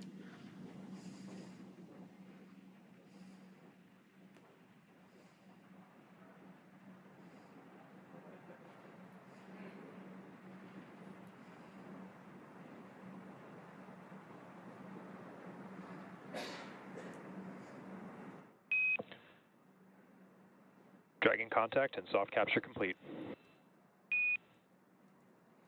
And there you heard Dragon has successfully docked to the International Space Station. We have contact and soft capture confirmed. Soft capture meaning that the initial soft capture ring around Dragon has physically connected with the International Docking Adapter. And this is just the first part of the overall docking sequence, Anna. And so we did have that contact confirmed at 9:04 p.m. Pacific, 11:04 p.m. Central, while both Dragon and the International Space Station were flying 260 stat sheet miles. Capture ring retraction in progress. Flying 260 stat sheet miles over the Atlantic Ocean, and we did just hear confirmation that that soft capture ring is now beginning to retract. So they're beginning those steps to firmly attach Dragon to the International Space Station so that we can have what is known as a hard capture. And again, as we mentioned earlier, like all the timings of these events are a little nebulous and they can change around by a couple of minutes here. So while we were expecting completion of we're expecting the completion of soft capture ring retraction, which we heard was already underway in just a few minutes. That will be followed by the start of the hard capture sequence, which is a series of 12 hooks that are separated into 2 batches of 6 that drive between Dragon and the International Space Station to really hard connect them together. And then after we have that, we have a whole bunch of other things that sort of come into place at that point once Dragon is securely on the Harmony module of the ISS. Once those soft capture systems retract, the spacecraft will we're getting closer for the hard capture. And then and that's about a 15-minute process. And so once those hooks are fully driven, so those 2 sets of 6 hooks for a total of 12, then we will see those umbilicals deploy. And again, that helps to hardline the data and power from the International Space Station to Dragon. And then the crew on the International Space Station, as well as Dragon, will get ready for the hatch opening operation. So they will have to pressurize the vestibule. Again, that is that space between the Dragon hatch and the Space Station hatch that was previously exposed to the vacuum of space prior to this docking. Again, we had that docking initial capture at 9:04 p.m. Pacific. So they will work to pressurize that space, perform a series of leak checks, and then once everything is good and they get the go-ahead, they will open those hatches. Again, there's the hatch on Dragon that has to be open, as well as the station hatch, to then bring the Crew-10 onto the International Space Station, and there you're actually getting a live view from the International Space Station looking at the station hatch that will have to be opened before you can get to the Dragon hatch and bring the crew on board. And they will be welcomed by the Expedition 72 crew, and they will have a brief welcoming ceremony, and then they will go into a safety briefing and get up to speed and adjust to life on station, again completing that handover period with the Crew-9 crew before Crew-9 returns home. And then they get to work, because as exciting as the last 28 hours have been from launch until docking, this is just the beginning of a multi-month mission for Crew-10. They're joining the Expedition 72 crew, which has been ongoing for the last few months aboard the International Space Station. And about a month from now, when a Soyuz crew rotation from Russia completes, that will actually mark the start of Expedition 73, which our Crew-10 crew will be joining. And of course, there are about 200 science experiments that the crew will be performing over the course of their multi-month mission up there. And I can't wait to see it and everything that they're going to be able to do up there. So they will be contributing to about 200 different experiments and technology demonstrations from human research. They're doing some flammability studies. Ring retraction complete. Docking sequence is holding for MCS reconfiguration. And we did just hear confirmation that the soft capture ring has been fully retracted. So again, that soft capture that happened with the initial contact about 4 minutes ago at 9:04 p.m. Pacific, 11:04 p.m. Central, as the International Space Station and Dragon were flying over the Atlantic Ocean. They are going to hold that docking's hard capture sequence a little bit to make some final configurations. We do expect that full hard capture process to take about 15 minutes, so we have about 10 or so more minutes to go there. The next step in that process will be to begin to deploy those hooks. Again, there are 12 total hooks that have to fully engage and really bring Dragon in for a nice hard seal to the International Space Station's forward docking port.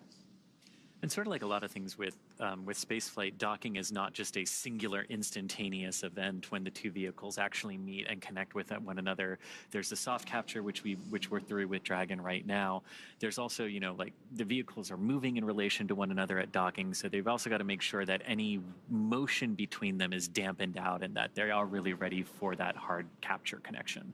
And there you're seeing a live view on your screen on the right-hand side. That's a view from the International Space Station of the Dragon spacecraft Endurance, now docked to the International Space Station's Node 2 forward docking port. And again, that docking took place at 9:04 p.m. following an approximately 28-hour journey. Station Houston, on the big loop, MCS configured, proceeding with hook driving. Station copies. And there we hear good confirmation that what we were waiting for there and holding the docking sequence has been, we've gotten through that, and now we are going to begin that hard capture sequence, and that's what you were talking about, Anna, driving the series of 12 hooks, 6 at a time, to form that hard capture. And again, we expect that process to take about 15 minutes, but it really is great to see the Dragon Endurance back on the space station. Its 4th trip to space. This particular capsule has launched the Crew-3, Crew-5, and Crew-7 missions, and of course returned those astronauts safely to Earth. And now it's doing it again for the 4th time for the Crew-10. And it's the 10th total rotational mission for SpaceX flying crew to the International Space Station. Again, we did hear confirmation that the first set of 6 hooks for a total of 12 is now driving. So those will make a hard capture, and then they will drive the second set of 6 hooks. And then from there, we will have confirmation of that hard capture, and then they will deploy some umbilicals and then begin that pressurization and leak check series before we have hatch opening and welcoming Crew-10 on board the International Space Station. Of course, it's been a pretty long journey for Crew-10. They've been traveling for over 28 hours now following a liftoff yesterday of 7:03 p.m. Eastern, 4:03 p.m. Pacific from NASA's Kennedy Space Center in Florida, Launch Complex Complex 39A. They had approximately 9-minute ride to orbit before we had that orbital insertion and second engine cutoff, and then they've been traveling in free flight since then. They had a series of burns that set them up for a docking today at 9:04 p.m. Pacific. They first had their phase burn, and that was completed yesterday at 4:52 p.m. Pacific, followed by a boost burn at 12:08 p.m. Pacific, a close burn a little bit after that at 12:50 p.m. And then they had a mid-course out of plane burn, a transfer burn, co-elliptic burn, and just recently we had that approach initiation burn. So a lot of burns to set them up and get them on a track to where they are now at the International Space Station. And after that sequence of burns, it went pretty good after that point. We saw Dragon cruise through the waypoint 1 and waypoint 0 targets of 400 and 220 meters respectively from the International Space Station, and then close into that waypoint 2 were a brief hold and then right on in for a picture perfect docking over the North Atlantic. And so we did have that soft capture at 9:04. Now the first set of 6 hooks has fully closed, and now the second set of 6 hooks is driving. Once that second and final set of hooks finishes closing and driving, we will have that hard capture complete. And then from there, they will, of course, begin the pressurization process of the vestibule. And of course, part of Crew-10's arrival at the space station means that it's time for another crew who's been up there for a few months to come on home. So a few days after Crew-10, now that Crew-10 has docked, in a few days we will have the planned undocking and return of Crew-9, which includes NASA astronauts Nick Hague, Butch Wilmore, and Sunita Williams, as well as Roscosmos cosmonaut Alexander Gorbanov. 2 of them have been up there since September. Nick and Alexander launched on Crew-9 in September on the Crew-9 mission from Slick 40 at the Cape Canaveral Space Force Station.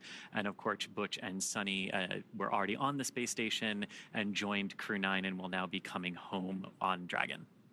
So they will do that brief handover period. The handover period between crews is pretty typical. We like to ensure a continuous presence of U.S. crew, and then the Crew-9 will help bring Crew-10 up to speed as the new arrivals and get them adjusted to space station life before they return home.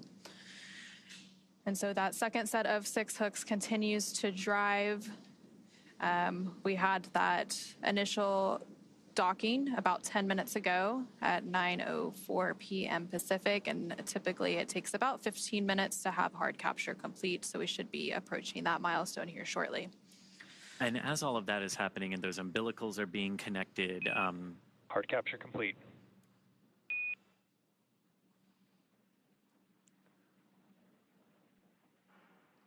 And there we heard confirmation that we do have hard capture, so all 12 hooks have finished driving. And then from there, the umbilicals will start to deploy, and that again brings that hardline data and power from the International Space Station to Dragon. And then the pressurization of the vestibule will begin. And again, NASA astronaut Butch Wilmore on the International Space Station side is on tap to be to help with those hatch opening operations today. Again, we are expecting hatch opening about an hour and a half or so after or from now, and then from there will be a welcoming combined with the farewell remarks of Crew-10 since that handover is pretty short. And then from there they will adjust to station life. There will be a safety briefing, and then they'll get right into it as Expedition 72 members for the next month before they become Expedition 73. And and you can see that's Sunny Williams there in front of the hatch on the International Space Station side. So we did hear confirmation of hard capture is complete. The docking sequence still proceeding, though, with Dragon. You mentioned those umbilicals that are now being driven between the vehicles to establish good power and data connections between the International Space Station and Dragon. Now, we've talked a little bit about what the folks on the ISS side are doing here, getting those hatches ready. And inside Dragon, they're continuing to monitor the docking sequence as it progresses, and then they'll also be able to get out of their suits as well that they have been in for the last couple of hours as Dragon has approached the International Space Station. So as Dragon crew gets out of their suits, of course, as we mentioned previously, NASA's astronaut Butch Wilmore is going to start those hatch opening operations. And there on your screen, you are seeing NASA astronaut Nick Hague as well as Roscosmos cosmonaut Ovchinin as they stand by to greet Crew-10 members and welcome them as part of the International Space Station crew. Again, they are going to get that pressurization process underway here shortly, and they will pressurize that area known as the vestibule, which is the area between the Dragon hatch and the station hatch that was previously exposed to the vacuum of space. And then once that happens, they will conduct a series of leak checks. And there on your screen, you just saw NASA astronaut Sunny Williams actually floating right in front of that hatch that will be open in just a little bit.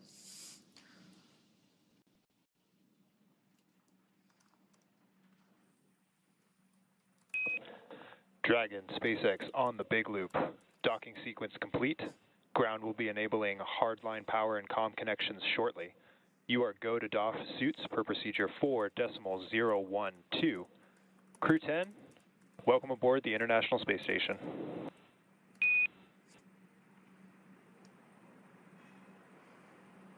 SpaceX, Houston, and ISS. This is Dragon Mission Specialist Takuya Onishi on the big loop. We copy the docking sequence is complete. We are go for 4.012 for docking suits. And on behalf of the entire crew, I would like to thank all the partners, especially our SpaceX friends who trained us and enabled us to safely arrive at the International Space Station. It was so amazing to see the ISS shining in the darkness of space and symbolizing human beings, technology, and international cooperation. And it's such a great honor for us to be part of this program. We have a lot of exciting work ahead of us that we are looking forward to. Again, thank you very much to everybody who helps us to get here.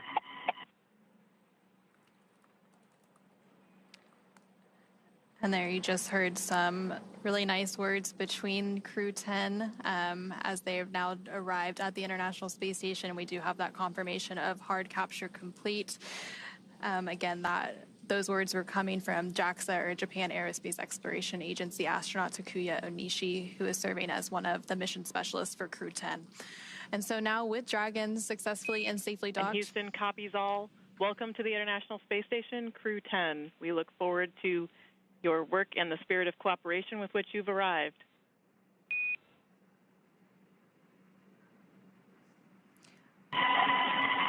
Thank you very much, Dennis. And there's some words from the capsule communicator, Capcom in Houston, and the International Space Station Flight Control Room.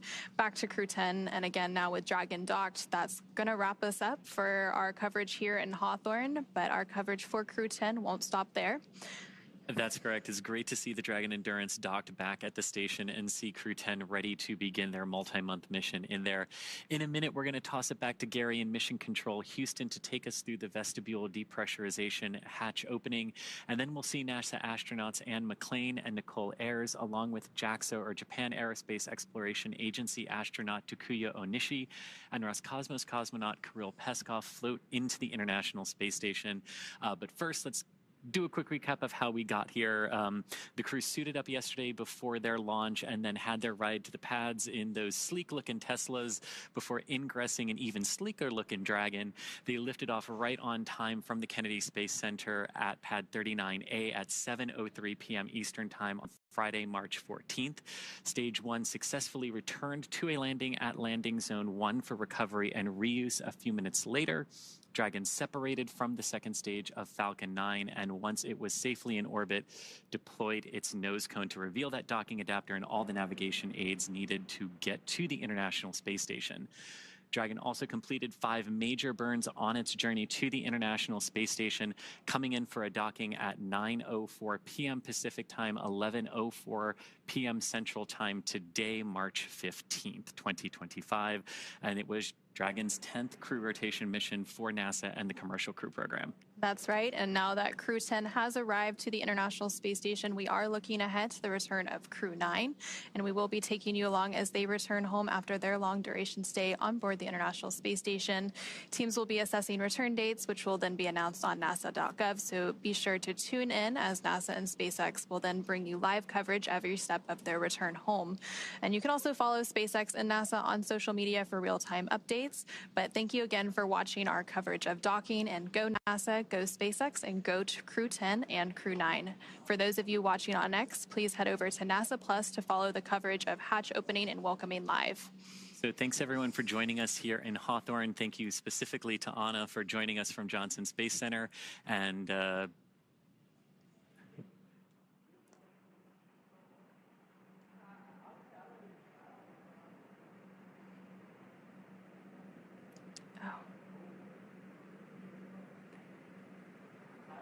And thank you everyone again for tuning in. We'll now go ahead and pass it over to NASA's Gary Jordan at the Johnson Space Center in Houston, who will continue sharing the mission of hatch opening and welcoming as the crew prepares to board their home for the next few months, the International Space Station. Thank you so much.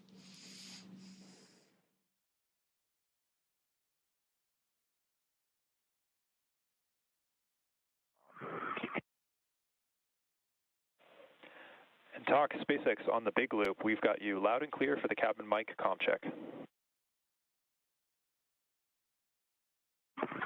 Okay, we have you loud and clear.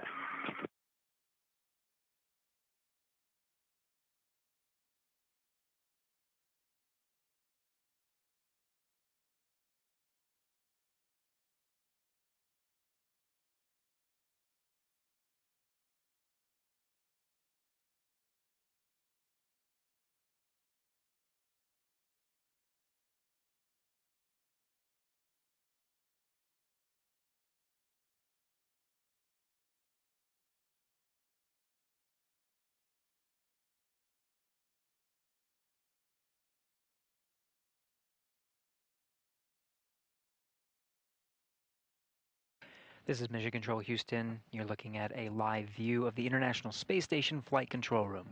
Thanks to Anna and Chris over in SpaceX Mission Control in Hawthorne, California.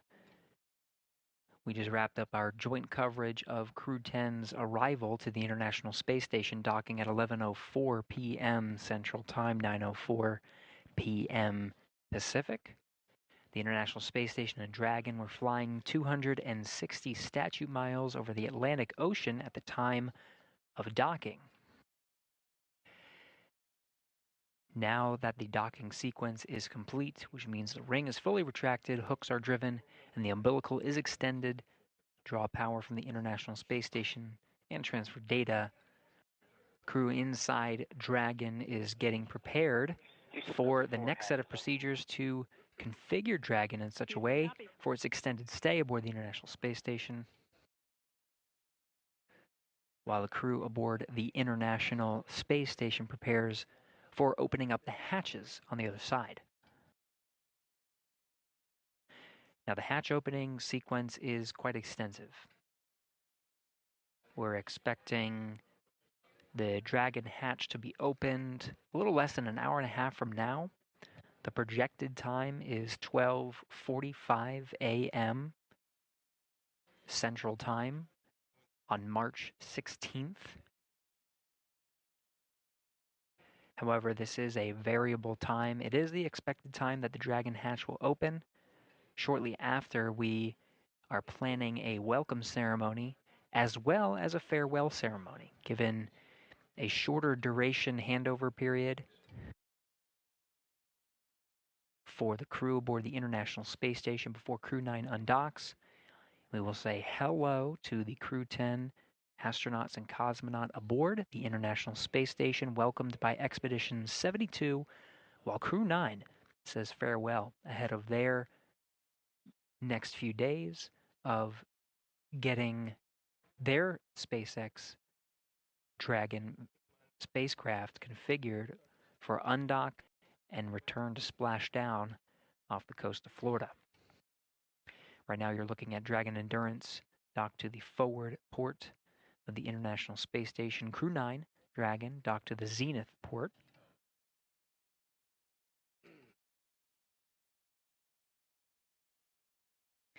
These views provided by an external camera on the exposed facility outside of the Japanese module.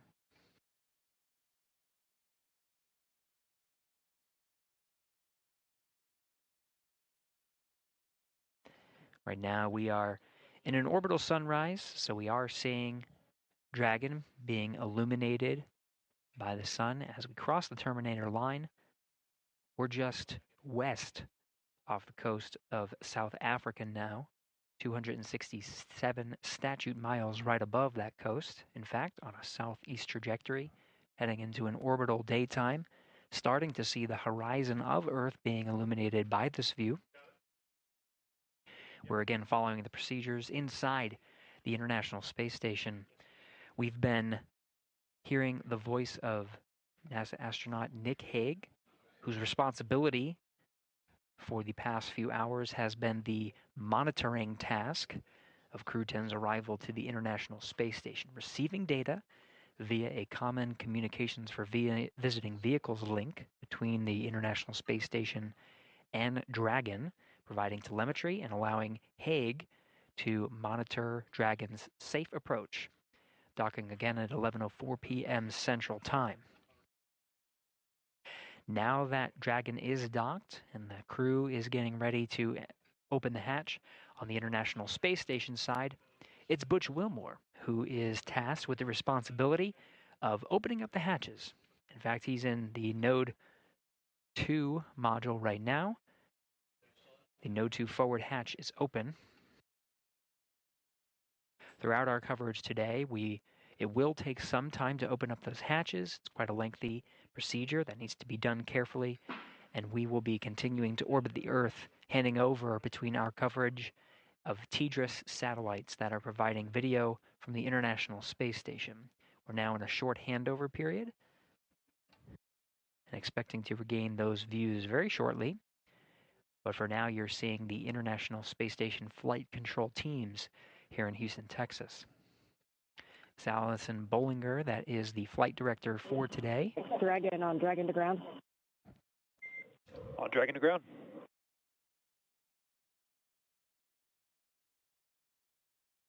Station coming a little broken. Wondering if you're going.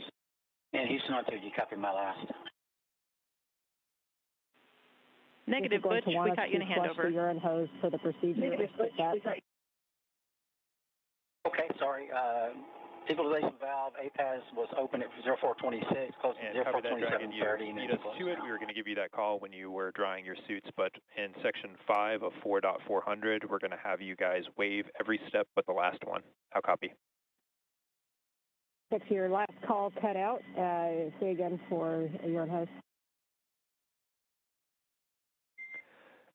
And repeating my last, but for that call in section 5 of 4.400, we are not going to have you perform any steps except for the last one. How copy?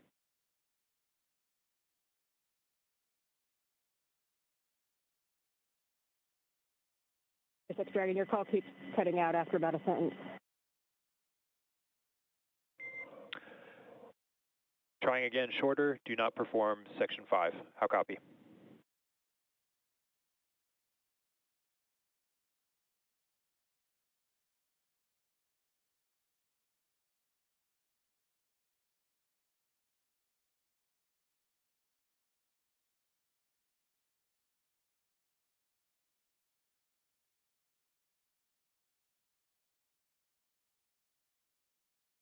Dragon on Dragon to ground.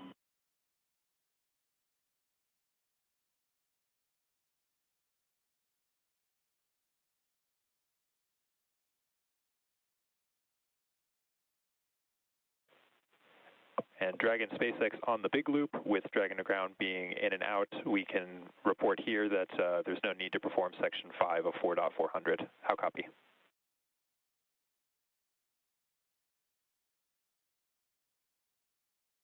SpaceX Dragon, copy on the big loop. We can skip section 5 of 4.400. That's a good readback.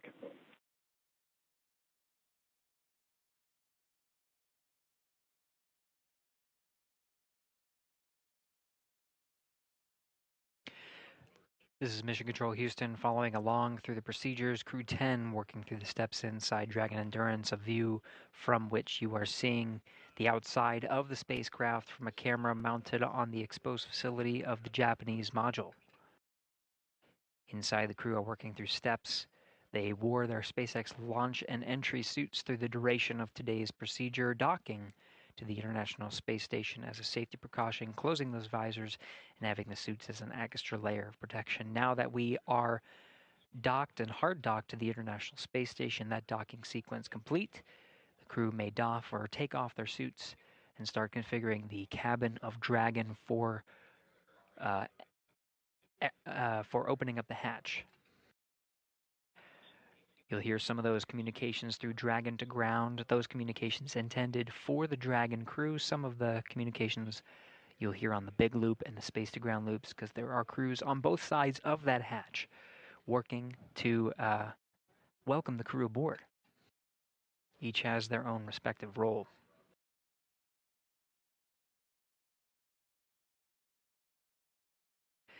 Again, while the Endurance crew works to doff their suits and configure the Dragon cabin, International Space Station flight engineers working to open up the hatches and welcome the crew aboard. Confirm that the Node 2 forward hatch is already opened inside of Node 2.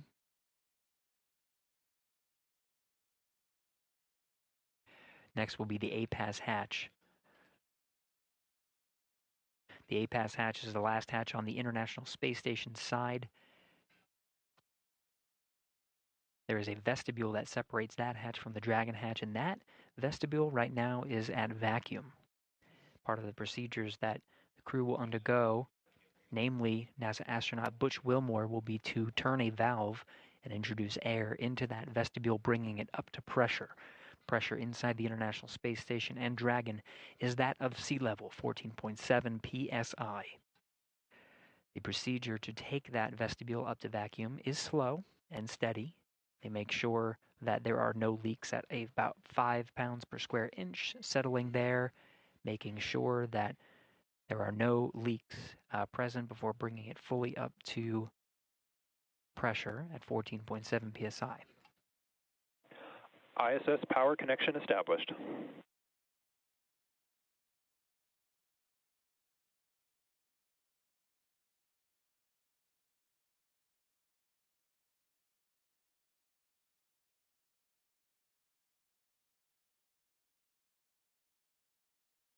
Part of the docking sequence is to extend an umbilical from Dragon to the International Space Station. That provides power and communication drawn from the station to Dragon, so Dragon no longer has to rely on battery power. And the solar arrays that you can see, the black paneled section at the trunk from this view, that call was confirming that power is successfully being drawn from the International Space Station into Dragon. Dragon no longer needing to rely on battery power.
This is Mission Control Houston, still getting views, though they will be interrupted. You see here from aboard the International Space Station, we're anticipating some very short handovers in communication and views from the International Space Station. It's the teams here you see in Mission Control Houston that are walking through the operations and working with the teams aboard the International Space Station, as well as the flight control teams in Hawthorne, California, and the crew aboard Crew-10 to prepare for the crew's arrival.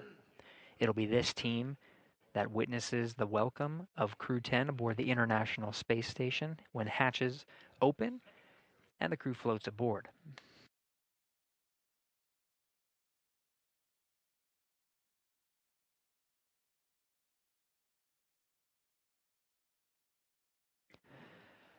Right now we're expecting hatches to open at approximately 12:45 a.m. Central Time. This is an estimated time based on the docking time from this evening. Again, that was 11:04 p.m. So based on the procedures that the team has ahead of them, this is the estimated hatch opening time. We will remain on air and continue our coverage of the hatch opening procedures and welcome ceremony aboard the International Space Station. As a reminder, when we do the welcome ceremony, it will be a unique event in that it will be both a welcome for Crew-10 and the 4 astronauts and cosmonaut aboard, and a farewell to Crew-9.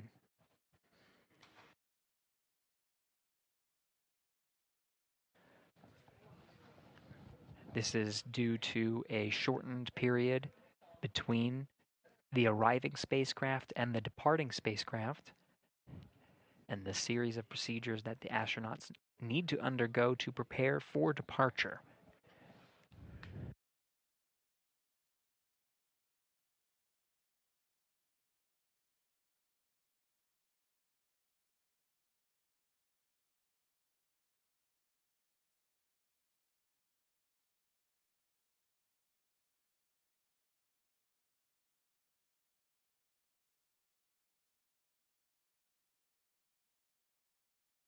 Okay, in Houston, I'm showing 15 minutes.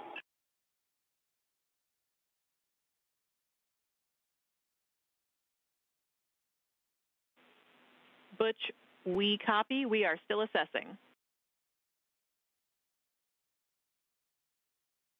Standing by.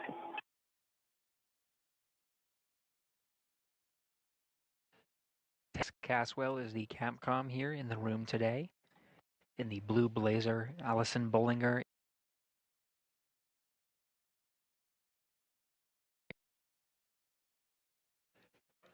Caswell will be the voice from Mission Control Houston, relaying namely to the crew aboard the International Space Station. Through these hatch opening procedures, it's Caswell's responsibility to communicate with the crew inside station. This includes NASA astronaut Butch Wilmore, tasked with the hatch opening procedures, as well as Nick Hague, who is in the monitoring role during Crew-10's arrival and docking, or approach and docking to the International Space Station. It'll be the voice of the SpaceX core, who we will continue to pull into our broadcast. That'll be communicating with the Crew-10 astronauts and cosmonaut aboard Endurance, walking them through their procedures. We already heard them talking specifics about procedures needed for suit doffing. This means taking off their launch and entry suits that are necessary for the critical phase that is contact and capture of Dragon to the International Space Station. Once they go through that dynamic phase, they are taking off their suits and putting on something a little bit more comfortable. They will not be in their SpaceX launch and entry suits when they enter the hatch and are welcomed by the crew.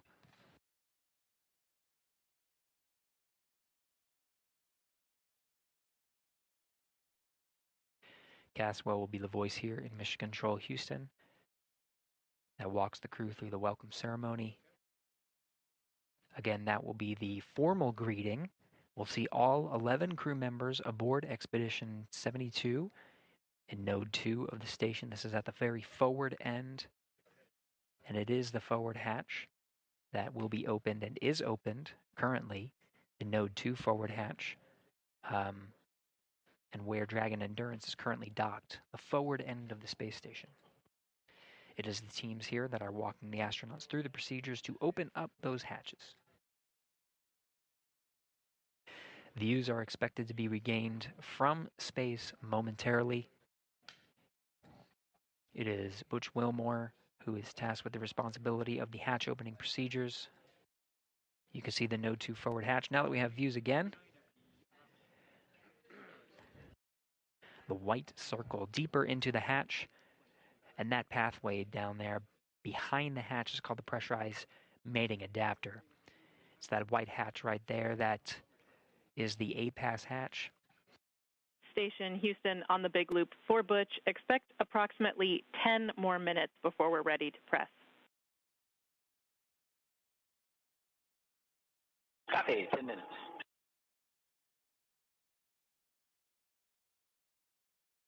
Prior to Dragon's arrival at the International Space Station, the International Docking Adapter, which is on the other side of the hatch, just right there, has been exposed to vacuum and the harsh conditions of space, being exposed to intense sunlight and sunsets, plus 200 degrees Fahrenheit and minus 200 degrees Fahrenheit in sun and shade, respectively.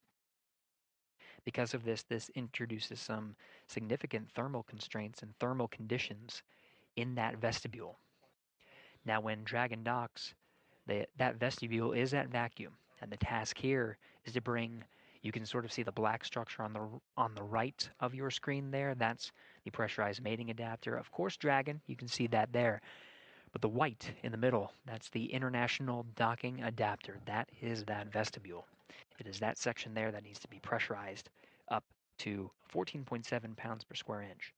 What the teams here are relaying is that those thermal conditions need to dampen out. If they were to pressurize now, there would be too much fluctuation to accurately read if there is indeed a leak. Could it be a leak, or could it be the thermal fluctuations from the intense environment that was in that vestibule?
We're taking a pause from our commentary here. Flight Director Allison Bollinger is addressing the teams for some of the upcoming procedures for today. We're just listening in.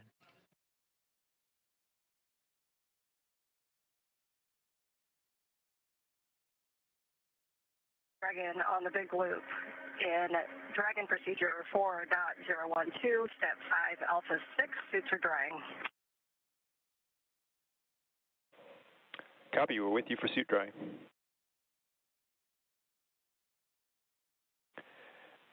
Dragon, at this time, you have a go for sections 1 through 3 of 4.400. Sections 1 through 3 of 4.400. Good readback.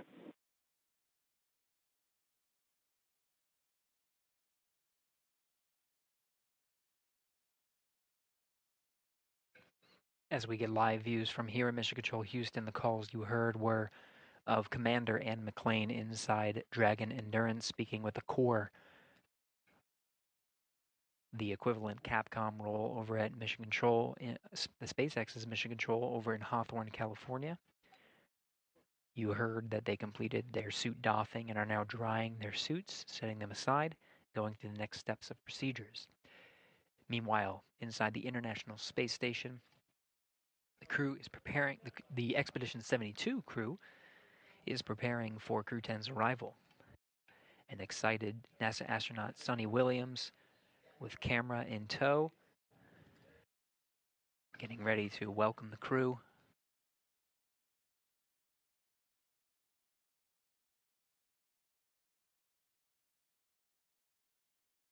Ivan Vagner and Alexander Gorbanov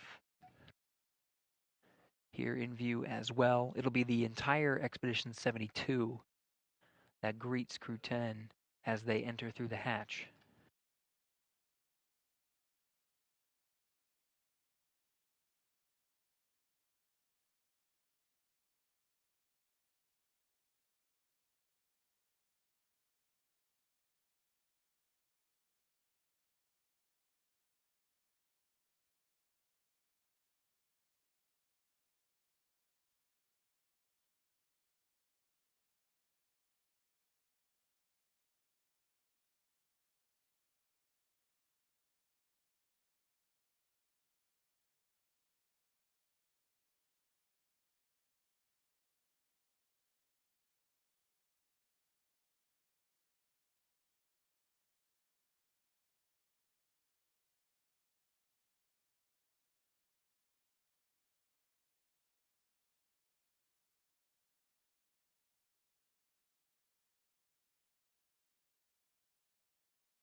Dragon Houston on the big loop, stand by for hardline audio config.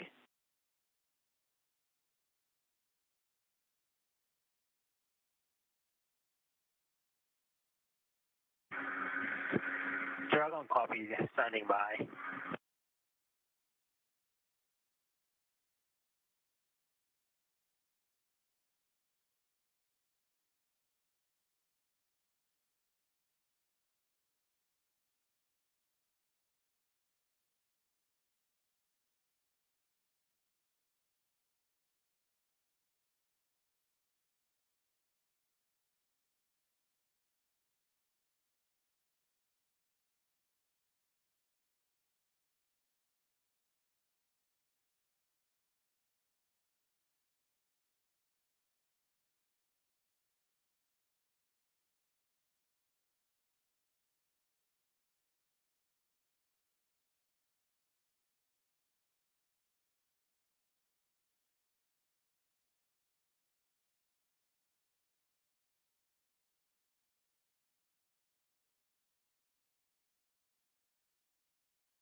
Station Houston on the big loop for Butch, you are go in step 3.1. Decimal 1. And Dragon Houston on the big loop, com check, hardline audio config complete.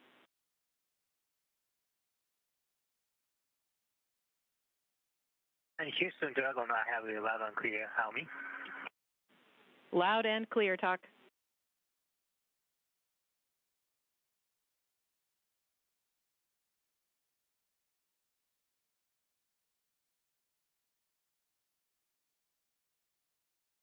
Three dot one's complete. Houston copies.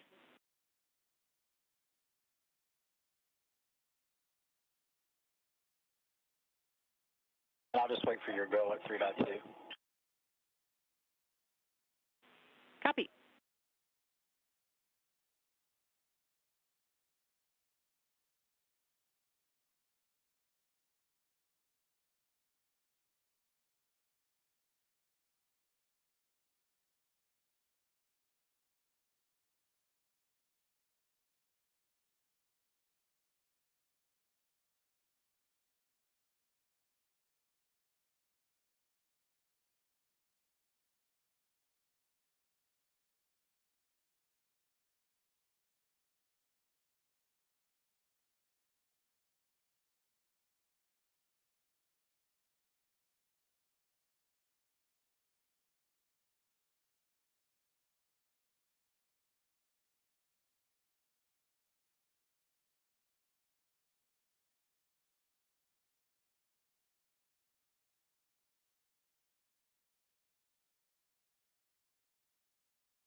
Station Houston on the big loop. Butch, you are go in step 3.2. 3.2.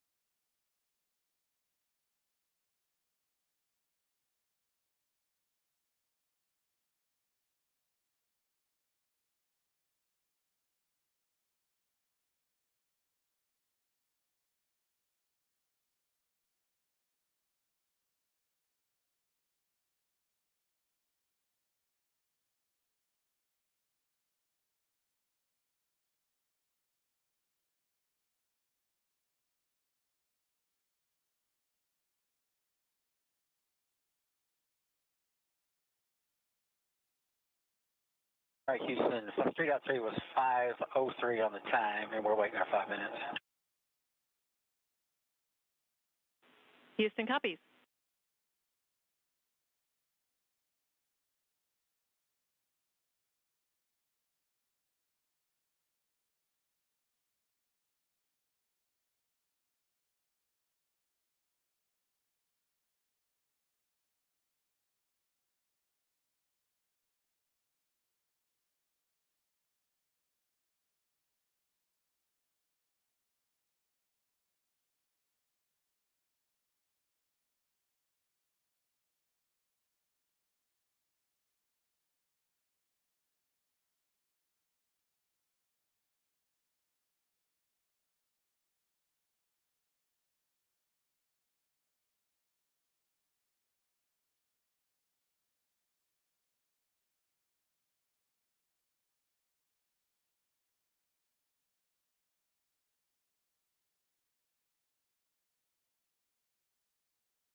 This is Mission Control Houston.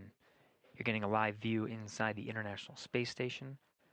Expedition 72 crew members gathering inside Node 2, smiles across the board, waiting in anticipation for welcoming the crew aboard the International Space Station.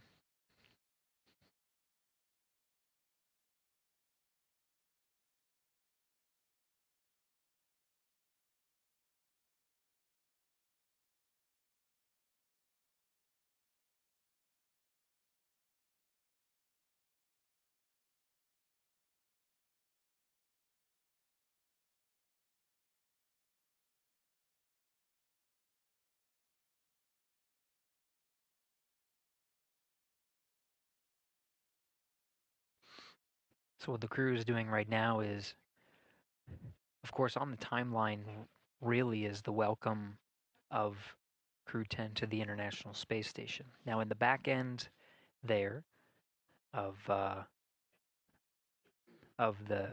pressurized mating adapter, you can see the hatch. There's sort of center of your view. This is where we're going to see Crew-10 being welcomed. The hatch on the far end there is called the A-Pass hatch. This is on the station side.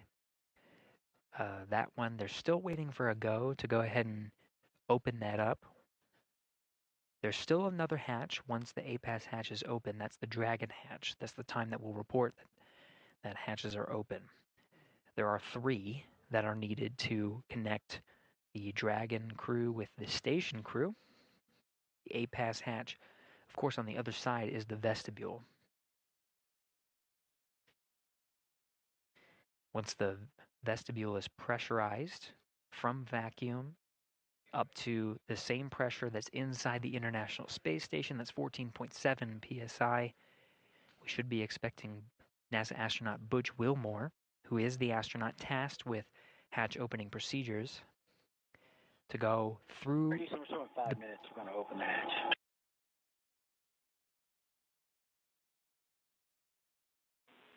Houston copies. And there you have it. Butch Wilmore saying 5 minutes, he's going to open the hatch. There he goes, floating through the pressurized mating adapter, working on hatch opening procedures now. Expecting, he already reported down to Houston, responding here in the room. Capcom, Tess Caswell. We should expect that to be open in 5 minutes.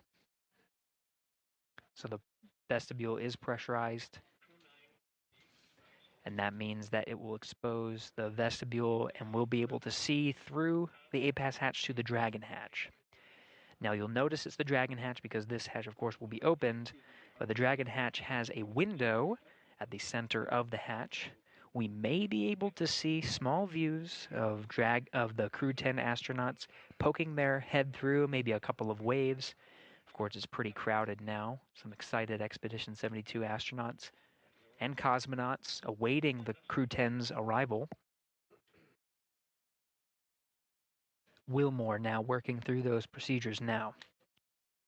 You can see he's wearing gloves and inspecting the area for any debris. This is a very carefully choreographed set of procedures that he's undergoing right now. Ivan Vagner and Sonny Williams photographing each other, of course, but the cameras they have in tow, some will be used for engineering purposes to photograph and inspect some areas of the hatchway. These will be sent down to the ground and analyzed by engineers to make sure that everything is good. Part of the standard procedures that are necessary for opening up the hatches.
Houston on 2, seals look good, no condensation. Houston copies.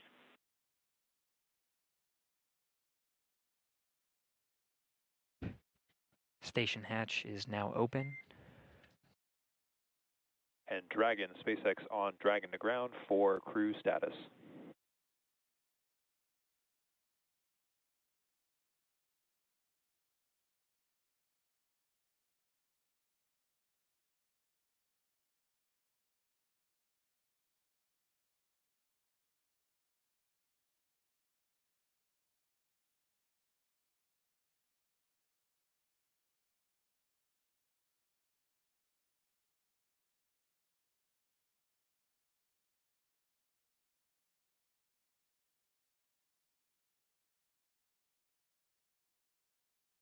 Mike, it's Vapor on Dragon to ground. Go ahead.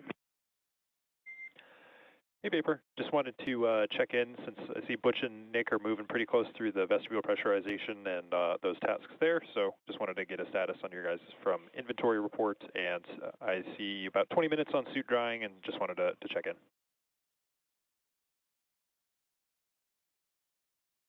Yep, we're tracking about 20 minutes on suit drying as well. You've got 1.5 of us changed, and then the other 2 are doing the inventory and packing right now, and we'll get you the water and food inventory soon. Okay, SpaceX copies all.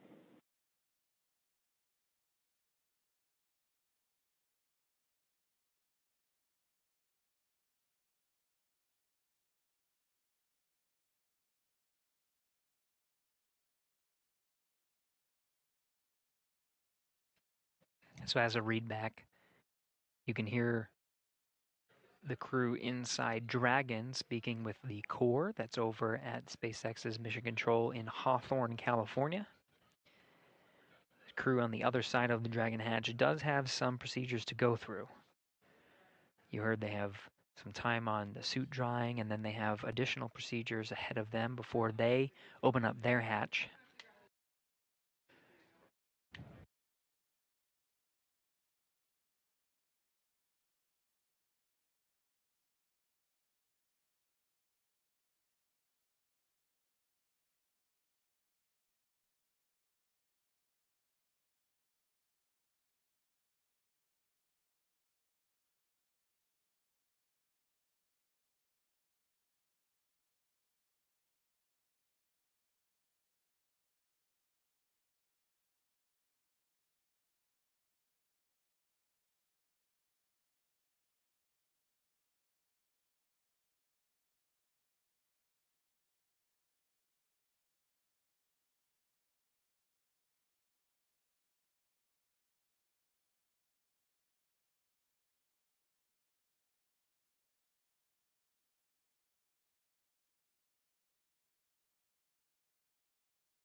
Dragon SpaceX on Dragon to ground.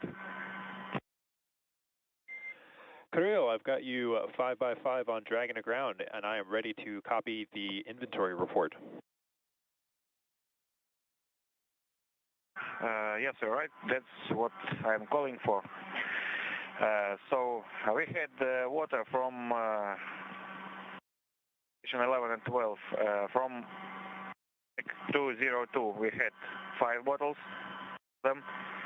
So for 203, 5 bottles. For back 204, 4 bottles. Okay, I copy bag 202 and 203 were 5 bottles each, and 204 was 4 bottles. Affirm. Now let's go through food consumption. We went through all our supplies for the day 1. So bags 301, 302, 303, 304 are empty. I copy. 301 through 304 are all empty. Affirm.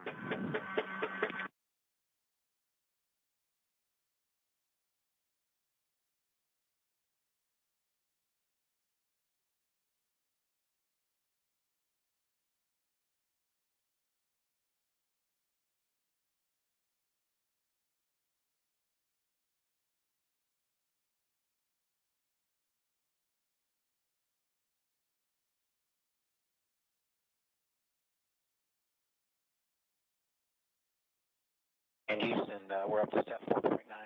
Station's ready for Dragon hatch equalization. Houston copies.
This is Mission Control Houston, continuing to work through the hatch opening procedures.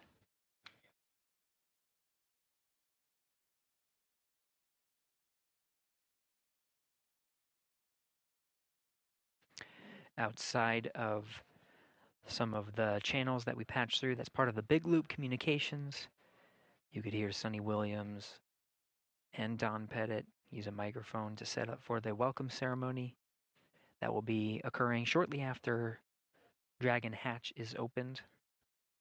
Once again, the 8-pass hatch is opened. You can see the crew in the back has been configuring the hatch. Once it's opened, they scan the area for any FOD or foreign object debris, and they photograph some of the area. That was some of the flashes you were seeing. Those images are downlinked to teams here on the ground, engineers that analyze and make sure that everything's safe.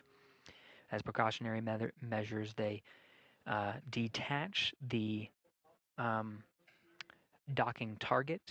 That's an extended pole that sticks out from the center of the 8-pass hatch on the other side. That was used as literally the target that we saw as Dragon was approaching the forward hatch. So that was removed. The hatch itself is covered with some fabric. All of these safety measures to protect the crew as they ingress into the International Space Station and again are greeted by the Expedition 72 crew. Now on the other side of the hatch, the Dragon crew has their own set of procedures, while the station crew is focused on ensuring that hatch opening procedures are underway. They go through those step-by-step written procedures that have been directed and sent up to them from the ground to make sure they're doing everything safely. The same thing is happening on the Dragon side. The teams in Hawthorne, SpaceX teams, are walking the Dragon crew through their closeout procedures. They have to dry their suits. They have to change into their garments that they'll wear for the welcome ceremony, similar to, polos and attire that you see here. We'll see the Dragon crew wearing, ideally, something similar, and they'll. Dragon on the big loop.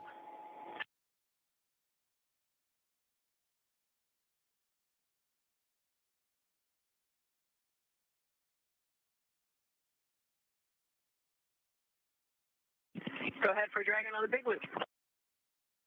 Hey, can you open your cover to the hatch window cover? Stand by. Give us about 2 to 3 minutes. Okay.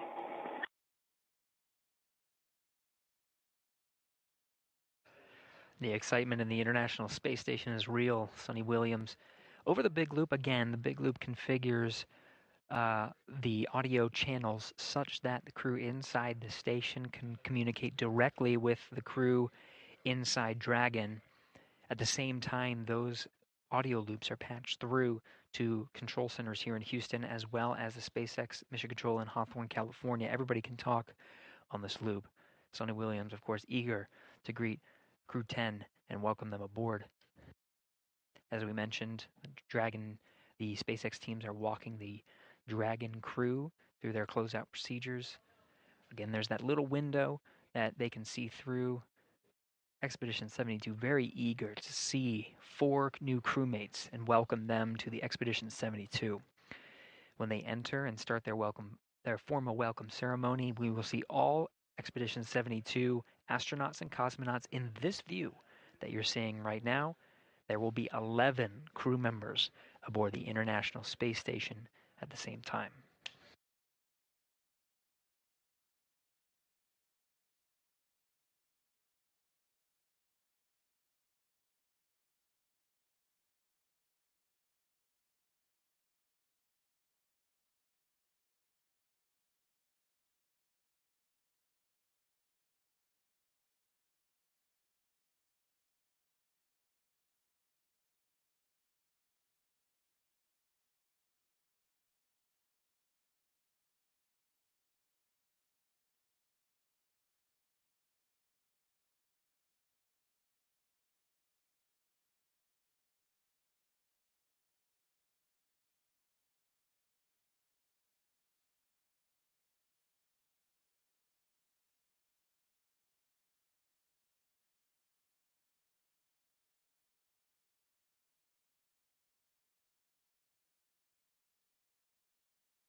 This is Mission Control Houston. You're getting a live view from inside the International Space Station. Now, we get these incremental handover periods as the International Space Station orbits 17,500 miles per hour over the Earth. They are communicating with several geosynchronous satellites that are positioned also around the Earth and have to point the antenna in a certain way. So these handovers are anticipated as we hand over from satellite to satellite. Nick Hague and many of the other astronauts, of course, working through, eagerly awaiting to greet the Crew-10 astronauts. You saw the mask that Hague was donning. That is still Hague. He and the other crew members are working through the procedures. Though they are quite excited, you can hear the tone of the crew on board. Go ahead on the big loop. Okay, we are complete through section 5 of 4.400 and ready for hatch equalization. And then for 4.012, we're tracking 42 minutes of suit dry time in section 5.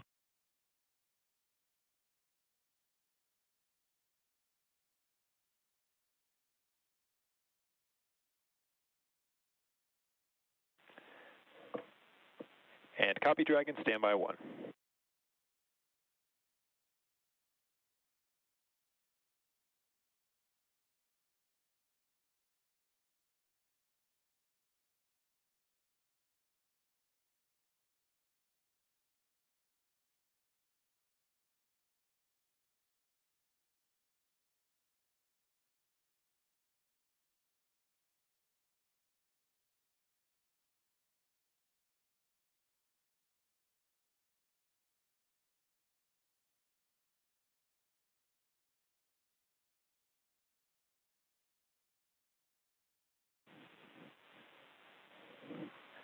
And Dragon SpaceX on the big loop. At this time, you guys are go for hatch opening per decal, followed by your remaining actions in section 6 of 4.400.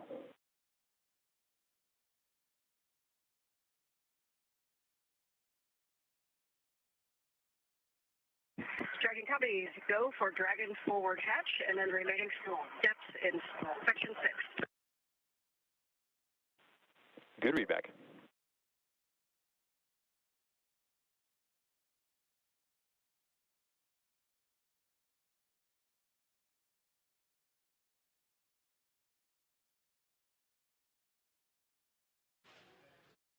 So you heard that call on the big loop. Crew inside Endurance is getting ready to open up that hatch. Of course, the crew Expedition 72 crew has gone through their procedures to safely open up the hatch. You saw a couple of photographs. You see in frame there on the bottom left, Ivan Vagner doing some closeout photography, as well as a few of the other Expedition 72 crew. Now it's up to the Crew-10 cadre to open up the Dragon hatch. Once that hatch is open, all hatches between the two spacecraft will be open and Crew-10 will be able to float through. Now, oftentimes, there has been a gap in time from when the Dragon hatch is open to when we actually see the crew float through. It will be at the crew's discretion and the timeline that they have with the Hawthorne teams on some of the closeout procedures that are necessary inside the Dragon cabin before they can say yea verily that they can float through and be welcomed, start the ceremony. So we'll just stand by, listen in, see how they're doing, and follow along. We're continuing our nonstop coverage of Crew-10's arrival aboard the International Space Station ahead of a formal welcome ceremony as Crew-10 joins Expedition 72.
SpaceX Dragon, hatch is open. SpaceX copies, hatch open at 0535 UTC.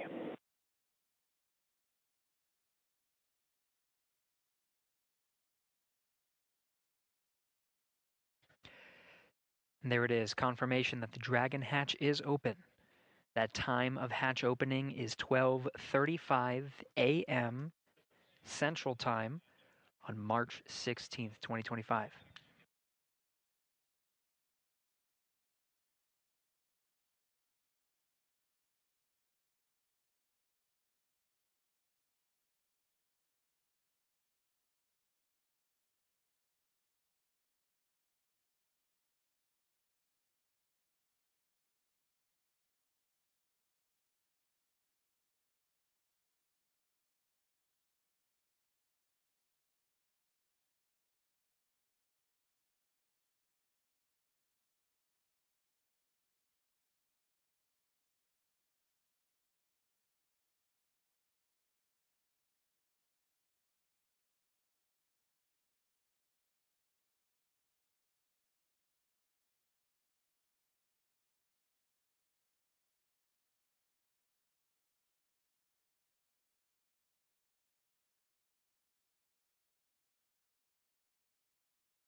Some Dragon on the big loop.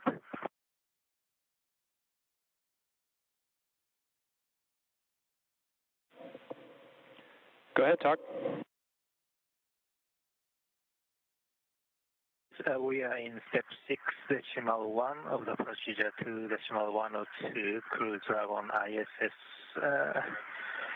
and IMV that's installation complete, and you guys go for IMV fan activation.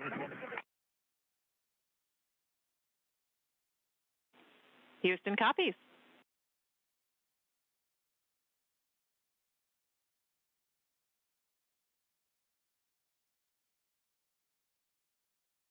And Houston Dragon, do we have a go for LiO cartridge config?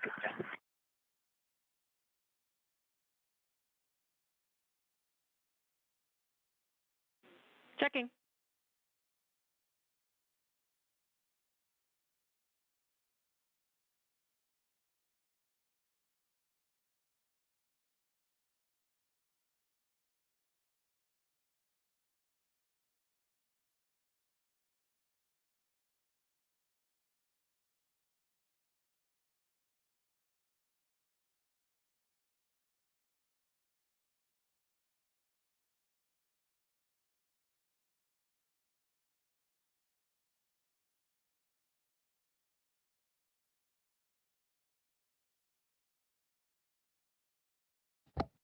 Standing by for words from Expedition 72. You see the bell in position that will be rung. Audio will be streamed down of the bell welcoming the crew. More Expedition 72 members coming through. Houston, you are go in step 6.3.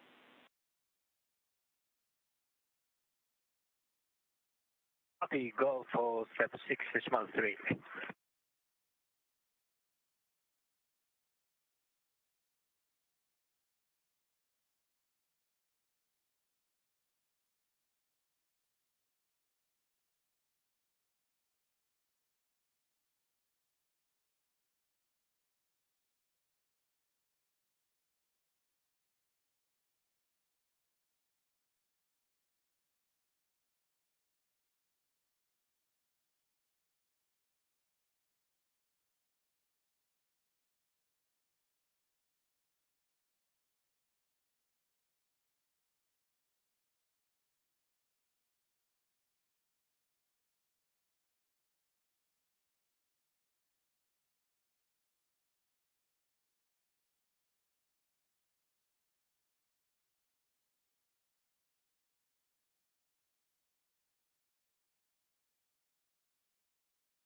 And Dragon SpaceX on the big loop, be advised that S-band will be deactivated shortly. Dragon to ground will no longer be available for comm.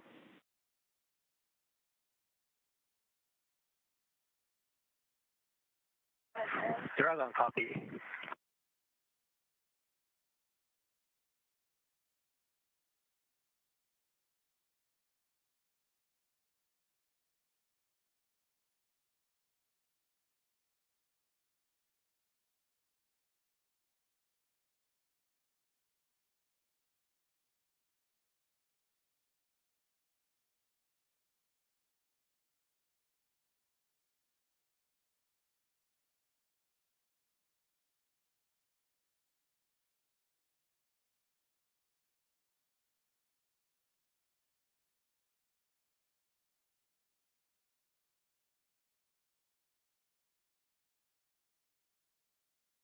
SpaceX Dragon on the big loop for LIO. Go ahead for LIO. Hey, the LIO cartridge is sealed and installed. LIO cartridge 1 is now in active slot with the sealed. We copy. LIO cartridge 1 is sealed and installed in the active slot at approximately 0542 UTC. That's good copy. Crew-10 mission specialist Takuya Onishi confirming some of the closeout procedures. There is a reason why we are waiting for Crew-10 to enter the International Space Station. They do have very important closeout duties inside Endurance. Those lithium hydroxide canisters are consumable carbon dioxide scrubbers inside the cabin of Dragon. So they do want to conserve those carbon dioxide scrubbers, and so before entering the International Space Station, they do want to make sure they conserve the LIO cartridges as much as possible. So that is a very important closeout duty that they have aboard Dragon before they enter. But it seems like we do have the first Crew-10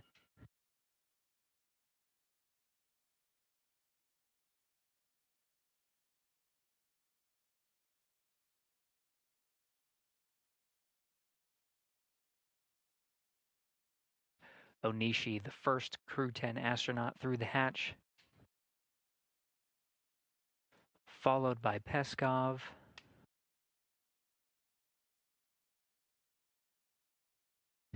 Nicole Ayers, the first of the Fly's newest class of astronauts to enter, and last commander of Crew-10, Anne McLean.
SpaceX Crew-10, welcome aboard the ISS.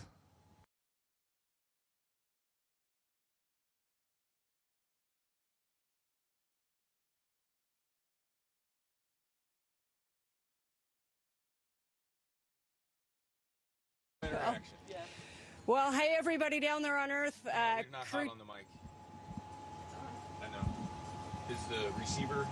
Oh, yeah, we're on. Okay, got it. Okay. All right, They changed at the last minute. Got it. Thought I lost my touch there for a sec. Hey, Crew-10 has had a great journey up here, about 28 hours to get back up to the space station, and I cannot tell you the immense joy of our crew when we looked out the window and we saw the space station for the first time. Returning for a couple of people, very first time for a couple of people. And let me tell you, that is such an amazing journey. You can hardly even put it into words. The ride up on the Falcon 9, orbiting the Earth for the last couple of days, it's been absolutely incredible, and it is something that none of us could do by ourselves. As we've said before, you cannot be great without the greatness of others, and I tell you, the greatness of the ground control teams have really shined through in the last few days getting us up here safely. Thank you very, very much.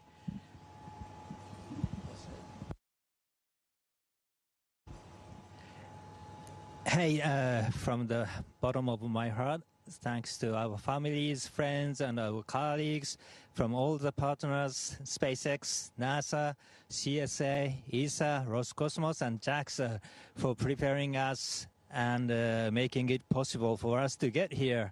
And we are so excited to now be officially part of the Expedition 72. Thank you guys. And I want to say a couple of words in Japanese from here. 日本の皆さん応援ありがとうございました。元気にここまで ISS まで帰ってくることができました。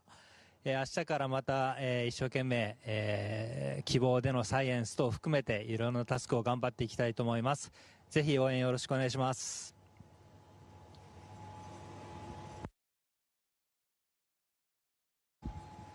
Okay, thank you.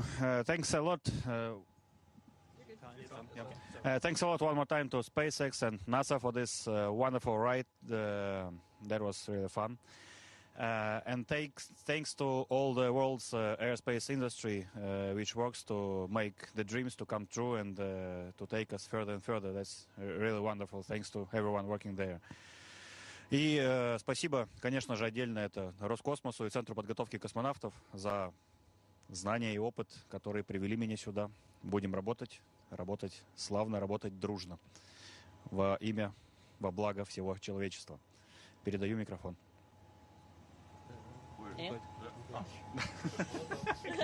Потерялся. I'd like to just say again, thank you to SpaceX for the awesome ride up here. As a rookie, that was one of the coolest things I've ever done, and I can't wait to get to work up here. So excited for the 4 pilots and us that just got to space together, and now we're 4 astronauts together. So thank you to all of our friends and families, and thank you to all of the instructors and all of the ground teams who got us here. Can't wait to get started.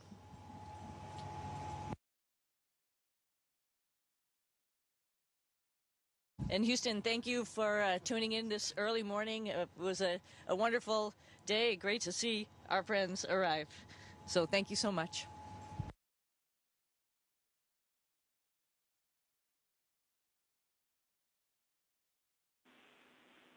Thanks to all participants. Station, we're now resuming operational audio comm.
Now, with that, we did hear the welcome ceremony. We saw all 11 crew members of Expedition 72 very happy and excited to be aboard. It'll be they'll now go into right now is what they're scheduled to do is just have some time to chat with each other before a formal safety briefing, just getting to know a refresher really of the safety procedures aboard the International Space Station before they transition into some work, including transferring some cargo before heading right to sleep for the Crew-10 crew. There's going to be some shifting involved and a handover period before Crew-9 undocks, and we'll expect more information on that timeline very soon. But for now, we do have all 4 crew members of Crew-10 on board the International Space Station. That includes Commander Anne McClain, pilot Nicole Ayers, both from NASA, and mission specialist Takuya Onishi from JAXA, and Kirill Peskov from Roscosmos. All 4 crew members join Expedition 72, now 11 crew members on board. After the welcome ceremony and the work done by the teams here in Mission Control Houston, the live view from what you're seeing, will now wrap up our coverage of the approach and docking of Crew-10 to the International Space Station.